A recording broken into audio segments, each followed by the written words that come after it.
Good evening, everyone. Namaskar and good evening to each and every one of you who has gathered here for this very important session. वो सारे guests, teachers, students and parents जो हमारे साथ इस वक्त आज Zoom पर जुड़े हुए हैं. Also a very warm welcome to all the parents and teachers and students जो हमारे साथ इसी वक्त Facebook Live पर भी जुड़े हुए हैं. मैं प्रेम सागर लुधिया आप सबका DFC परिवार की ओर से मनपूर्वक स्वागत करता हूं. आज हम सब लोग एक बहुत ही इम्पोर्टेंट विषय में चर्चा करने के लिए और समझने के लिए जुड़े कि क्लास में पढ़ने वाले स्टूडेंट्स इनके लिए कुछ इम्पोर्टेंट कॉम्पिटिटिव एग्जाम्स क्या हो सकती है और इन एग्जामिनेशंस की प्रिपरेशन के बारे में इनसे जुड़े हुए आपके मन में जो भी क्वेश्चंस होंगे इन सब का आंसर करने के लिए हमारे साथ आज एक बहुत ही expert set of panelists available हैं जिनसे मैं आप लोगों का परिचय करवा देता हूँ. सबसे पहले मैं आप लोगों को मिलवाना चाहूंगा मिस्टर साहिल अरोरा सर से. साहिल सर एक मैथ्स की एक बहुत ही एक्सपर्ट फैकल्टी है जो काफ़ी यंग और डायनामिक फैकल्टी है जो उनके पढ़ाने के तरीके काफ़ी इंटरेस्टिंग होते हैं और स्टूडेंट्स को स्पेशल तौर पे काफ़ी मज़ा आता है उनके लेक्चर्स में. तो साहिल अरोरा सर. साहिल सर आप अनम्यूट कर सकते हो. Hello sir. Hello everyone. Yes. उसके बाद मैं आप सब लोगों को मिलवाना चाहूँगा एक ऐसे ही यंग एंड डायनामिक मैथ्स की फैकल्टी से जिनका नाम है mister Rishikesh Vajpayee sir. Again बहुत ही यंग है, बहुत ही अपना डायनामिक है, तो इनकी एक्सपर्टीज से जब स्टूडेंट्स पढ़ाई करते हैं तो उन्हें भी काफ़ी मज़ा आता है. तो mister Rishikesh Vajpayee sir. Hello sir. Hi. Yes. Good evening sir. Yes. Good evening sir and thank you so much for joining. इसके बाद मैं बुलाना चाहूँगा फिजिक्स डिपार्टमेंट से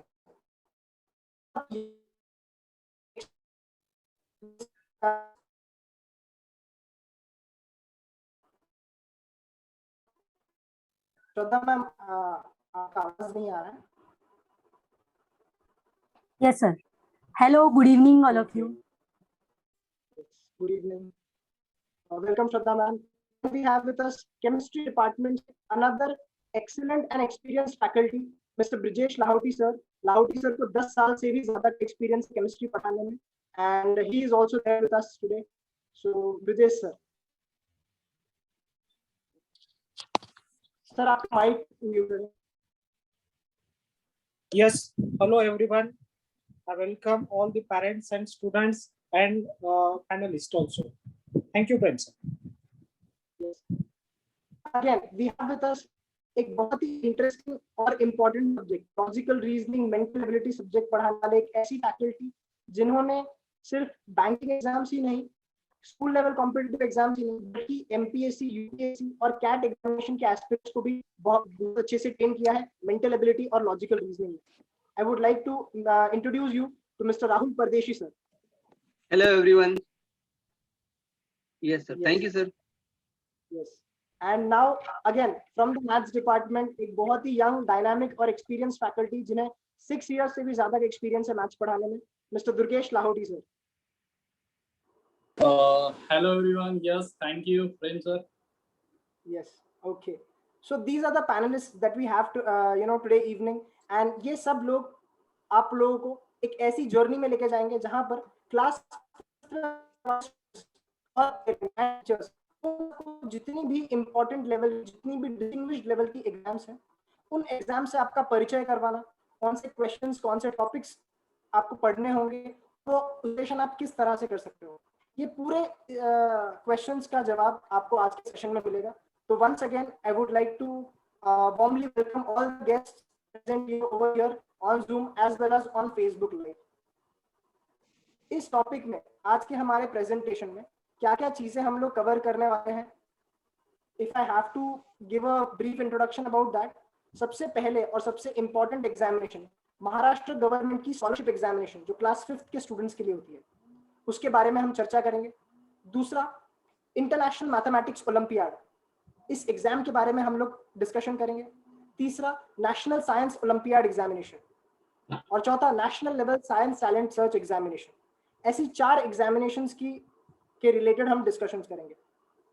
also we have with us today हमारे बहुत एक सक्सेसफुल जो स्टूडेंट्स हैं जिन्होंने इस तरह के एग्जाम्स को क्वालिफाई किया है, उनके पेरेंट्स यानी कि उनके पिताजी मिस्टर अरुण देशमुख सर यहाँ पर इस वक्त मौजूद हैं. तो वो भी अपने एक्सपीरियंसेस शेयर करेंगे आप लोगों के साथ में कि किस तरह उन्होंने अपने सन को ट्रेन किया और डीएफसी की मदद से कैसे उन्होंने पढ़ाई करवा के ली। तो mister Arun also have Akshi Bangar ma'am, Bangar, इनकी जो मदर है वो भी इस वक्त हमारे साथ जुड़ी हुई है और वो भी अपने एक्सपीरियंसेस आप लोगों के साथ में शेयर करेंगे। So this is the set of panelist that we have tonight, right. सबसे पहले गवर्नमेंट स्कॉलरशिप एग्जामिनेशन के बारे में बात करने के लिए I would like to invite mister Sahil Arora sir on screen. Mister Sahil sir. Yes. Okay. Thank you, sir. Thank you so much. Hello, everyone. Good evening, all of you. चलिए, good to see you, all of you, जो यहाँ पर हमारे साथ join हुए हैं। Okay. So we will explain one by one. So सबसे पहले चलते हम जानते हैं government scholarship exam of 5th standard. ठीक है। So इस एग्जाम में क्या होता है, इस एग्जाम को 5th standard and 8th standard के स्टूडेंट्स दे सकते हैं, बराबर। और जो पैटर्न्स होता है और जो बोर्ड्स जैसे कि सीबीएसई हो, स्टेट बोर्ड हो, यस आईसीएसई हो, ये सारे बोर्ड्स के स्टूडेंट्स इस एग्जाम को दे सकते हैं। ये एग्जाम एमएससीई से कंडक्ट की जाती है। एमएससीई बोले तो क्या, Maharashtra state council of examination Pune. Okay, तो चलिए अब हम इस एग्जाम के पेपर के बारे में जानते हैं, कैसे होता है, कैसे कंडक्ट किया जाता है। ओके, तो ये जो एग्जाम है इसको 2 पार्ट्स में डिवाइड किया है। पेपर को 2 पार्ट्स में हमने इसको क्या किया है, डिवाइड किया है। सो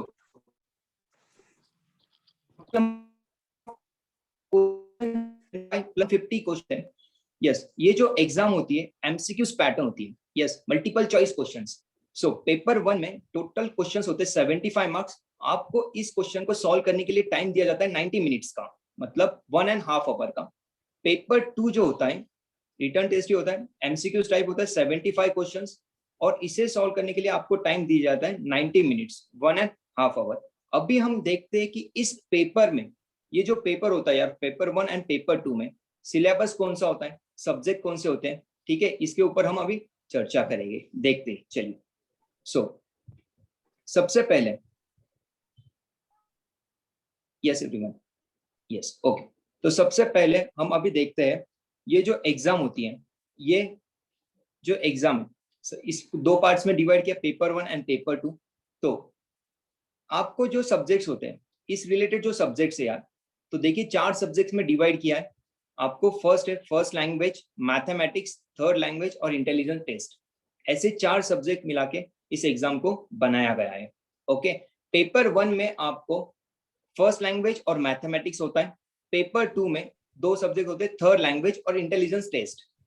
ओके सर, अभी ये फर्स्ट लैंग्वेज क्या होता है बेटा? फर्स्ट लैंग्वेज में जो मराठी मीडियम से या सेमी स्टूडेंट्स बिलोंग करते हैं, बराबर, जो स्टूडेंट्स मराठी मीडियम और सेमी से बिलोंग करते हैं उनके लिए फर्स्ट लैंग्वेज जो होता है वो मराठी होता है, और थर्ड लैंग्वेज जो होता है वो इंग्लिश होता है। ओके, और जो इंग्लिश मीडियम से बिलोंग करते हैं, यस इंग्लिश मीडियम यार, उनके लिए फर्स्ट लैंग्वेज जो है वो इंग्लिश होता है, और थर्ड लैंग्वेज जो है वो आपका मराठी होता है। ओके, तो पेपर 1 में जो सब्जेक्ट्स होते हैं फर्स्ट लैंग्वेज और मराठी, मतलब फर्स्ट लैंग्वेज मतलब मराठी जो सेमी से बिलोंग करते हैं, और सेकेंड होता है मैथमेटिक्स। फर्स्ट लैंग्वेज के नंबर ऑफ क्वेश्चंस होते हैं 25, मैथमेटिक्स होता है 50। नंबर ऑफ क्वेश्चंस कितने होते हैं? मैथ्स में 50 क्वेश्चंस होते हैं। टोटल क्वेश्चन की काउंटिंग जो होती है वो 75। Yes, each question carry 2 marks. एक क्वेश्चन 2 मार्क के लिए बनता है यहाँ पर। ओके, तो यार फर्स्ट लैंग्वेज के लिए आपको 50 मार्क्स मिलेंगे और मैथमेटिक्स के लिए आपको 100 मार्क्स मिलेंगे, बराबर। So first paper total marks का होता है 150 मार्क्स, और इसे आपको सॉल्विंग के लिए टाइम दिया था 90 मिनट्स, जैसे कि मैंने अभी पहले बताया, 1.5 आवर, बराबर। सेकेंड पेपर में थर्ड लैंग्वेज और इंटेलिजेंस टेस्ट। इंटेलिजेंस टेस्ट बोले तो क्या, मेंटल एबिलिटी, जो आप आगे जानेंगे बहुत अच्छी तरीके से। यस, कैसे होता है, क्या होता है सर, ओके, उसके बारे में आप आगे जाओगे। ओके, थर्ड लैंग्वेज में नंबर ऑफ क्वेश्चंस होते हैं आपके 25। Yes, intelligence test 50। Number of questions कितने थे? 50। सो सेकेंड पेपर में भी सेम नंबर ऑफ क्वेश्चंस कितने होते हैं बेटा 75 और टोटल मार्क्स कितने मिलते हैं आपको 150 और इसे सॉल्विंग के लिए आपको टाइम दिया जाता है बेटा 90 मिनट्स। सेम टाइमिंग पेपर 1 हो चाहे पेपर 2 हो 90 मिनट से मिलेंगे 1.5 hour. Okay so total duration ये हो गया आपका सिलेबस। Yes syllabus. अभी यार एग्जाम कब होती है इसकी? Yes exam. यस अभी सिलेबस देखने के बाद आपको एग्जाम भी पता चला। So every year the examination conducted normally on the third Sunday of February का जो थर्ड संडे होता है उस दिन इसकी एग्जाम होती है।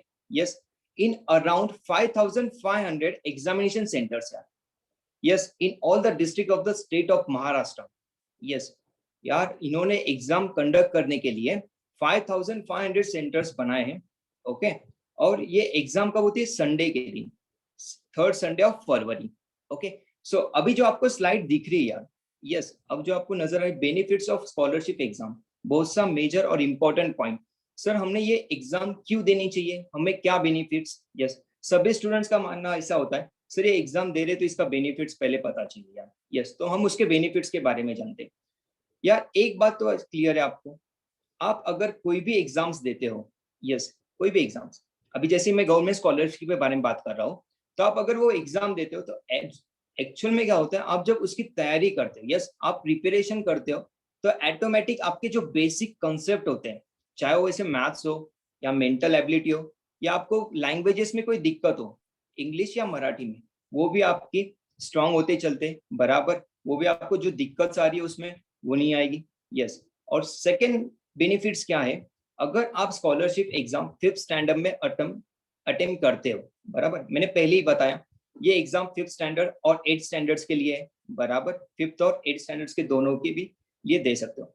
जो 5th स्टैंडर्ड में इसको दे चुके होंगे, यस ऑब्वियसली उसको 8 के लिए उसका पैटर्न, यस उसका पैटर्न आपको सब पता रहेगा। मतलब कैसे, help in preparation of higher level competitive exams and gives and background बराबर फॉर 8 स्कॉलरशिप एग्जाम, उसका पैटर्न पता रहेगा। आपको थोड़ा बहुत एक्सपीरियंस आएगा स्कॉलरशिप एग्जाम के बारे में, अगर आपको किसी ने पूछा तो आपको बताते भी आएगा यार 5th में ऐसा था तो 9th 8th में कैसा होगा। यस आप कंपेयर करके भी एग्जाम को देख सकते हो, तो आपको इजियर वे में जाएगा और आपको हेल्प भी हो जाएगी 5th में अगर देते हो तो। यस ये सेकेंड बेनिफिट। और थर्ड सबसे मेजर बेनिफिट्स, सर अगर हमने ये क्वालिफाई किया तो बेटा अगर आप इस एग्जाम को क्वालिफाई करते हो तो आपको मेडल्स मिलते हैं, अवार्ड्स दिया जाता है, यस स्कॉलरशिप की तरफ से। यस एवरीवन, तो student selected for the award for of the scholarship receive scholarship amount भी दी जाती है यार। वेरी नाइस, क्या बात है, अच्छी बात है। ऐसा आई होप आपको समझ में आई होगी, ऐसे स्कॉलरशिप एग्जाम होती है। यस अब मैं हैंड ओवर करना चाहता हूँ प्रेम सर को। Thank you so much. So much wonderful government scholarship examination. I hope समझ में आया जो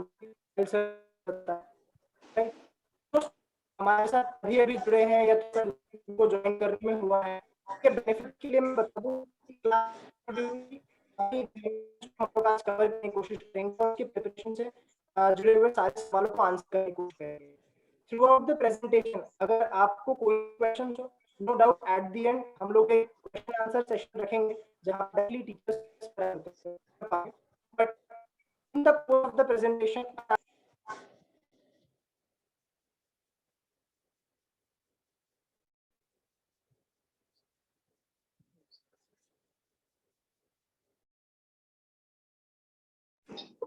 Hello. यस हेलो, हाँ बेटा जो आपको डाउट्स है गवर्नमेंट स्कॉलरशिप के एग्जाम में वो आगे आपको क्लियरेंस हो जाएगी। यस जो भी आपको डाउट्स आ रहे हैं, दिक्कत आ रही है, यस जो भी आपके मन में डाउट्स है स्कॉलरशिप के रिलेटेड, यस वो आगे हम क्लियर करवा देंगे। यस प्रेम सर आवाज आ रही है मेरी? यस यस यस सर आपकी आवाज आ रही है। Thank you sir. Okay Yes, sir. Prince, sir. Okay. Continue. I was saying कि जो भी स्टूडेंट्स लेट ज्वाइन किए हैं तो उनको मैं यही बताना चाहता था कि आप सबसे पहले प्लीज अपने आप को रीनेम कर सकते हो सभी लोग। आप पार्टिसिपेशन सेक्शंस में जाके you can find your name.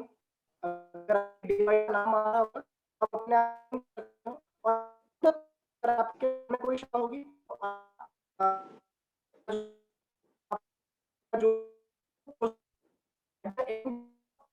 Presentation हम आपका क्वेश्चन आंसर्स को भी आंसर करेंगे, राइट। नेक्स्ट मैं भी बुलाना चाहूंगा आप लोगों के पीछे मिस्टर ऋषिकेश वाजपेयी सर को, जो आप लोगों को इंटरनेशनल मैथमेटिक्स ओलंपियाड इस एग्जामिनेशन के चर्चा करेंगे। Hello, sir. Hello. Thank you, Prem sir. Good evening, all of you. Good to see you. तो जैसे कि अभी साहिल सर ने अपना गवर्नमेंट एग्जाम्स के बारे में बताया था, ठीक है। तो गवर्नमेंट एग्जाम जो होती है स्कॉलरशिप की, उसी तरह कुछ अदर कॉम्पिटिटिव एग्जाम्स होते हैं 5th स्टैंडर्ड के लिए। तो उसी में से इंटरनेशनल मैथमेटिक्स ओलंपियाड ये एक एग्जाम है जिसके बारे में हम जानेंगे। तो IMO जो है इंटरनेशनल मैथमेटिक्स ओलंपियाड एग्जाम, ये साइंस ओलंपियाड फाउंडेशन की ओर से हर ईयर को अरेंज की जाती है स्टूडेंट्स के लिए, और ये एक mathematical based exam competitive exam है। तो हम जानते हैं इसको हम कैसे करते हैं। तो देखो IMO जो एग्जाम है मैथमेटिकल ओलंपियाड एग्जाम, इसमें 2 सेशन है, 4 मैथमेटिक्स लेवल 2 होते हैं, जिसमें कि फर्स्ट लेवल होती है जिसके अंदर 4 सेक्शन हमें दिए हुए होते हैं। तो हम देखेंगे वो लेवल कौन से है। बट सबसे पहला क्वेश्चन हमें ये आता है कि हम इस एग्जाम के लिए अप्लाई कैसे करें, कौन अप्लाई कर सकता है इसमें, राइट। तो जो स्टूडेंट है 1st standard two 12th standard of all boards, जैसे कि ICSE हो, राइट, CBSE हो, स्टेट बोर्ड हो, सभी स्टूडेंट्स इसके लिए अप्लाई कर सकते हैं। तो अब जब आप लेवल 1 के लिए अप्लाई करोगे तो उसके अंदर आपको क्वेश्चन पेपर फॉर्मेट, जिसका सिलेबस क्या होता है, तो उसमें 4 सेक्शन होते हैं, जैसे कि आपको स्क्रीन पे दिखाई दे रहा है। सब्जेक्ट में logical reasoning, mathematical reasoning, everyday mathematics, achiever section, ऐसे 4 सेक्शन होते हैं। अब जिसमें कि लॉजिकल रीजनिंग और मैथमेटिकल रीजनिंग ये दो नए आप 5th स्टैंडर्ड के लिए नए हैं। तो ये 2 जो सब्जेक्ट है इसके बारे में आगे आपको सर बताएंगे, तो फिलहाल हम सिर्फ उसके पेपर पैटर्न के लिए जान लेते हैं, तो सब्जेक्ट आगे सर आपको बता देंगे, ठीक है। तो लॉजिकल रीजनिंग के जो होते हैं 15 क्वेश्चंस आपको आते हैं लेवल 1 में, जिसके अंदर की 1 मार्क फॉर ईच क्वेश्चन होता है। 15 क्वेश्चंस 15 मार्क्स मिलेंगे। सेम वे में मैथमेटिकल रीजनिंग में 1 मार्क ही होता है ईच एंड एवरी क्वेश्चन को, 20 क्वेश्चन से, और आपको 20 के 20 सॉल्व करने हैं। एवरीडे मैथमेटिक्स 10 क्वेश्चन, 1 मार्क्स पर क्वेश्चन, 10 मार्क्स मिलेंगे टोटल। बट जो लास्ट वाला सेशन है अचीवर सेक्शन, राइट, अब इसमें क्या होता है 5 क्वेश्चंस आते हैं आपको। तो अब इसमें कुछ डिफरेंट होगा क्या? नहीं। तो अचीवर सेक्शन को हम ऑड भी बोल सकते हैं, यानी हाईली ऑर्डर थिंकिंग क्वेश्चंस, जिसमें कि थोड़ी सी क्वेश्चंस की लेवल क्या हो जाती है, हाई हो जाती है, राइट। तो अब हम इसको सॉल्व करेंगे तो सिर्फ 5 क्वेश्चन सॉल्व करेंगे तो 1 क्वेश्चन को हमें 3 मार्क्स मिलते हैं, जिससे कि टोटल 15 मार्क्स मिलेंगे, राइट। तो लेवल 1 ओवरऑल आपने देखा तो टोटल मार्क्स 60 है आपको, टोटल क्वेश्चंस 50 मिलेंगे और टाइम दिया जाएगा 1 आवर, यानी 50 क्वेश्चंस आपको 60 मार्क्स के लिए सॉल्व करने हैं। तो अब जब आप लेवल 1 को क्वालिफाई करोगे, राइट, तो क्वालिफाई कैसे करोगे? तो टॉप 5% स्टूडेंट, यानी लेवल 1 के जो फर्स्ट 5% स्टूडेंट होते हैं वो लेवल 2 के लिए अप्लाई कर सकते हैं। अब जैसे कि आप लेवल 2 के सिलेबस पे आ जाते हैं, आपने लेवल 1 कंप्लीट कर ली और आप लेवल 2 के लिए जा रहे हैं, ठीक है। तो लेवल 2 का सिलेबस देखेंगे हम आईएमओ का। तो लेवल 2 का सिलेबस देखने से पहले जैसे कि हम लेवल 1 के लिए चेक किए कि who can apply for this, तो यहाँ पर 1st स्टैंडर्ड और 2nd स्टैंडर्ड इनके लिए सिर्फ लेवल 1 होता है, उनको लेवल 2 पे जाने की जरूरत नहीं है। उनका जो भी है सिलेबस लेवल 1 के लिए होता है, वो लेवल 2 कंटिन्यू नहीं कर सकते, राइट। बट लेवल 2 के लिए 3rd standard two 12th standard के जो सभी स्टूडेंट है जो टॉप 5% में आने वाले हैं वो लेवल 2 के लिए क्वालिफाई हो जाएंगे। तो अब इसका सिलेबस कैसा मिलेगा अपने आपको? देखो, तो इसमें 2 सेशन होते हैं। लेवल 1 में 4 सेशन थे, इसमें ओनली 2 सेक्शंस है, राइट। एक मैथमेटिकल सेक्शन और एक एचयूएल सेक्शन। अब मैथमेटिकल सेक्शन में तो आपको पता है सिंपल क्वेश्चन होते हैं, 45 क्वेश्चंस मिलेंगे, 1 mark for each question, 45 marks मिल जाएंगे। बट यहाँ पर भी आता है एचयूएल सेक्शन, यानी कि यहाँ पर भी आपको क्या होगा, थोड़ा ब्रेन टीजर्स मिलेंगे, right, highly order thinking questions मिलेंगे, जो कि 5 क्वेश्चंस आपको 15 मार्क्स देके जाएगा, 3 मार्क्स पर क्वेश्चन के हिसाब से। तो सेम पैटर्न होगा इसका, जो फॉर्मेट होगा मार्किंग का। टोटल मार्क्स 60 होंगे, क्वेश्चंस मिलेंगे आपको 50 सॉल्व करने के लिए, और टाइम पूरा मिलेगा 1 आवर का। राइट। बट अब ये दो जब हम एग्जाम लेवल 1 और लेवल 2 IMO के एग्जाम देंगे तो हमारा पॉइंट आता है कि सर अब इसका फायदा क्या है, राइट, बेनिफिट, जैसे कि गवर्नमेंट स्कॉलरशिप के लिए बताया था हमने, राइट। तो लेवल 2 आपने जब क्रैक किया तो आपके रैंकिंग के हिसाब से IMO आपको अवार्ड्स देता है, राइट, जैसे कि मेडल्स हो गए, सर्टिफिकेट हो गए, राइट। तो ये आपको मिल गए और साथ ही में इसका एक मोस्ट इम्पोर्टेंट बेनिफिट ये है कि आपके जो मैथमेटिकल कंसेप्ट है स्टूडेंट के वो क्लियर होते हैं और साथ ही में जो बेसिक मैथ्स होता है फाउंडेशन वो बहुत अच्छे से होता है और स्ट्रांग हो जाता है, राइट। तो ये IMO एग्जाम इसलिए जरूरी है और साथ ही में IMO क्या करता है, आइडेंटिफाई और सपोर्ट करता है ऐसे स्टूडेंट्स को जो कि आगे चल के साइंटिस्ट या टेक्नोलॉजिस्ट बनने जा रहे हैं, राइट। तो आप ये इस एग्जाम को देने पर आपको लगेगा कि यस कि हम कंपटीशन में है और कंपटीशन आपकी किससे होती है, इंटरनेशनल लेवल के स्टूडेंट्स, राइट, जैसे कि अक्रॉस द कंट्रीज, तो आप कंपटीशन में भी होते हो और ये सब बेनिफिट है IMO एग्जाम के। ओके, तो thank you all of you. तो ये था हमारा IMO एग्जाम का एक्सप्लेनेशन और मैथ्स के स्टूडेंट्स के लिए बहुत मोस्ट इंपॉर्टेंट है जो कि बहुत इंटरेस्टेड है मैथ्स के लिए। Okay, thank you so much everyone. Prem sir, over to you. Thank you. Yes. Thank you so much, thank you sir. Rishi sir. And अब तक हमने government scholarship examination and international mathematics olympiad के बारे में हमने देखा। Let us also try and look at the science based exams that are available, right. और ऐसी ही एक एग्जाम है national level science talent search examination, और इसके बारे में इंट्रोडक्शन और आपका परिचय करवाने के लिए मैं बुलाना चाहूंगा श्रद्धा छाजेड़ मैम को। Good evening everyone. So NSTSC के बारे में पढ़ते हैं। तो NSTSC stands for National Level Science Talent Search Examination. It is a diagnostic test which helps students to improve their overall learning ability and educational performance. तो ये एक science based exam है, साइंटिफिकली डिजाइंड एग्जाम है। Am I audible? Yes, Prem sir, am I audible? Yes, ma'am. Yes, Yes, ma'am. ma'am. Yes Clear. Ma'am. Okay. It is scientifically designed exam है। ये scientifically designed exam है जो आपकी skills को test करने के लिए होती है। कुछ ऐसे बच्चे होते हैं जो ऐसा सोचते हैं कि हम जो भी थ्योरेटिकल नॉलेज गेन कर रहे हैं उसका हमारे रियल लाइफ से क्या लेना देना है, तो उन बच्चों के लिए ये एग्जाम एकदम सही है। इसमें आपको जो भी थ्योरेटिकल नॉलेज है उसको रियल लाइफ एप्लीकेशंस में कैसे पुट करना है, इसी पे बेस्ड क्वेश्चंस होते हैं। तो इसको कौन कौन अप्लाई कर सकता है इस एग्जाम के लिए? तो इस एग्जाम के लिए सेकेंड स्टैंडर्ड से लेके 12th स्टैंडर्ड के सारे बोर्ड्स के स्टूडेंट अप्लाई कर सकते हैं।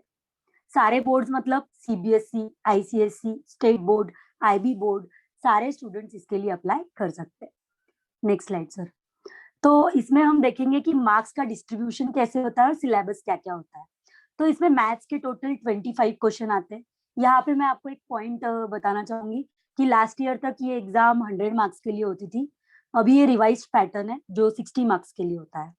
तो मैथ्स इसमें टोटल 25 मार्क्स के लिए पूछा जाता है, 25 क्वेश्चंस होते हैं।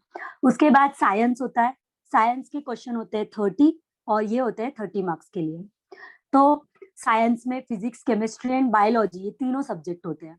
और होता है क्रिटिकल थिंकिंग। तो क्रिटिकल थिंकिंग में टोटल 5 क्वेश्चंस होते हैं फॉर 5 मार्क्स।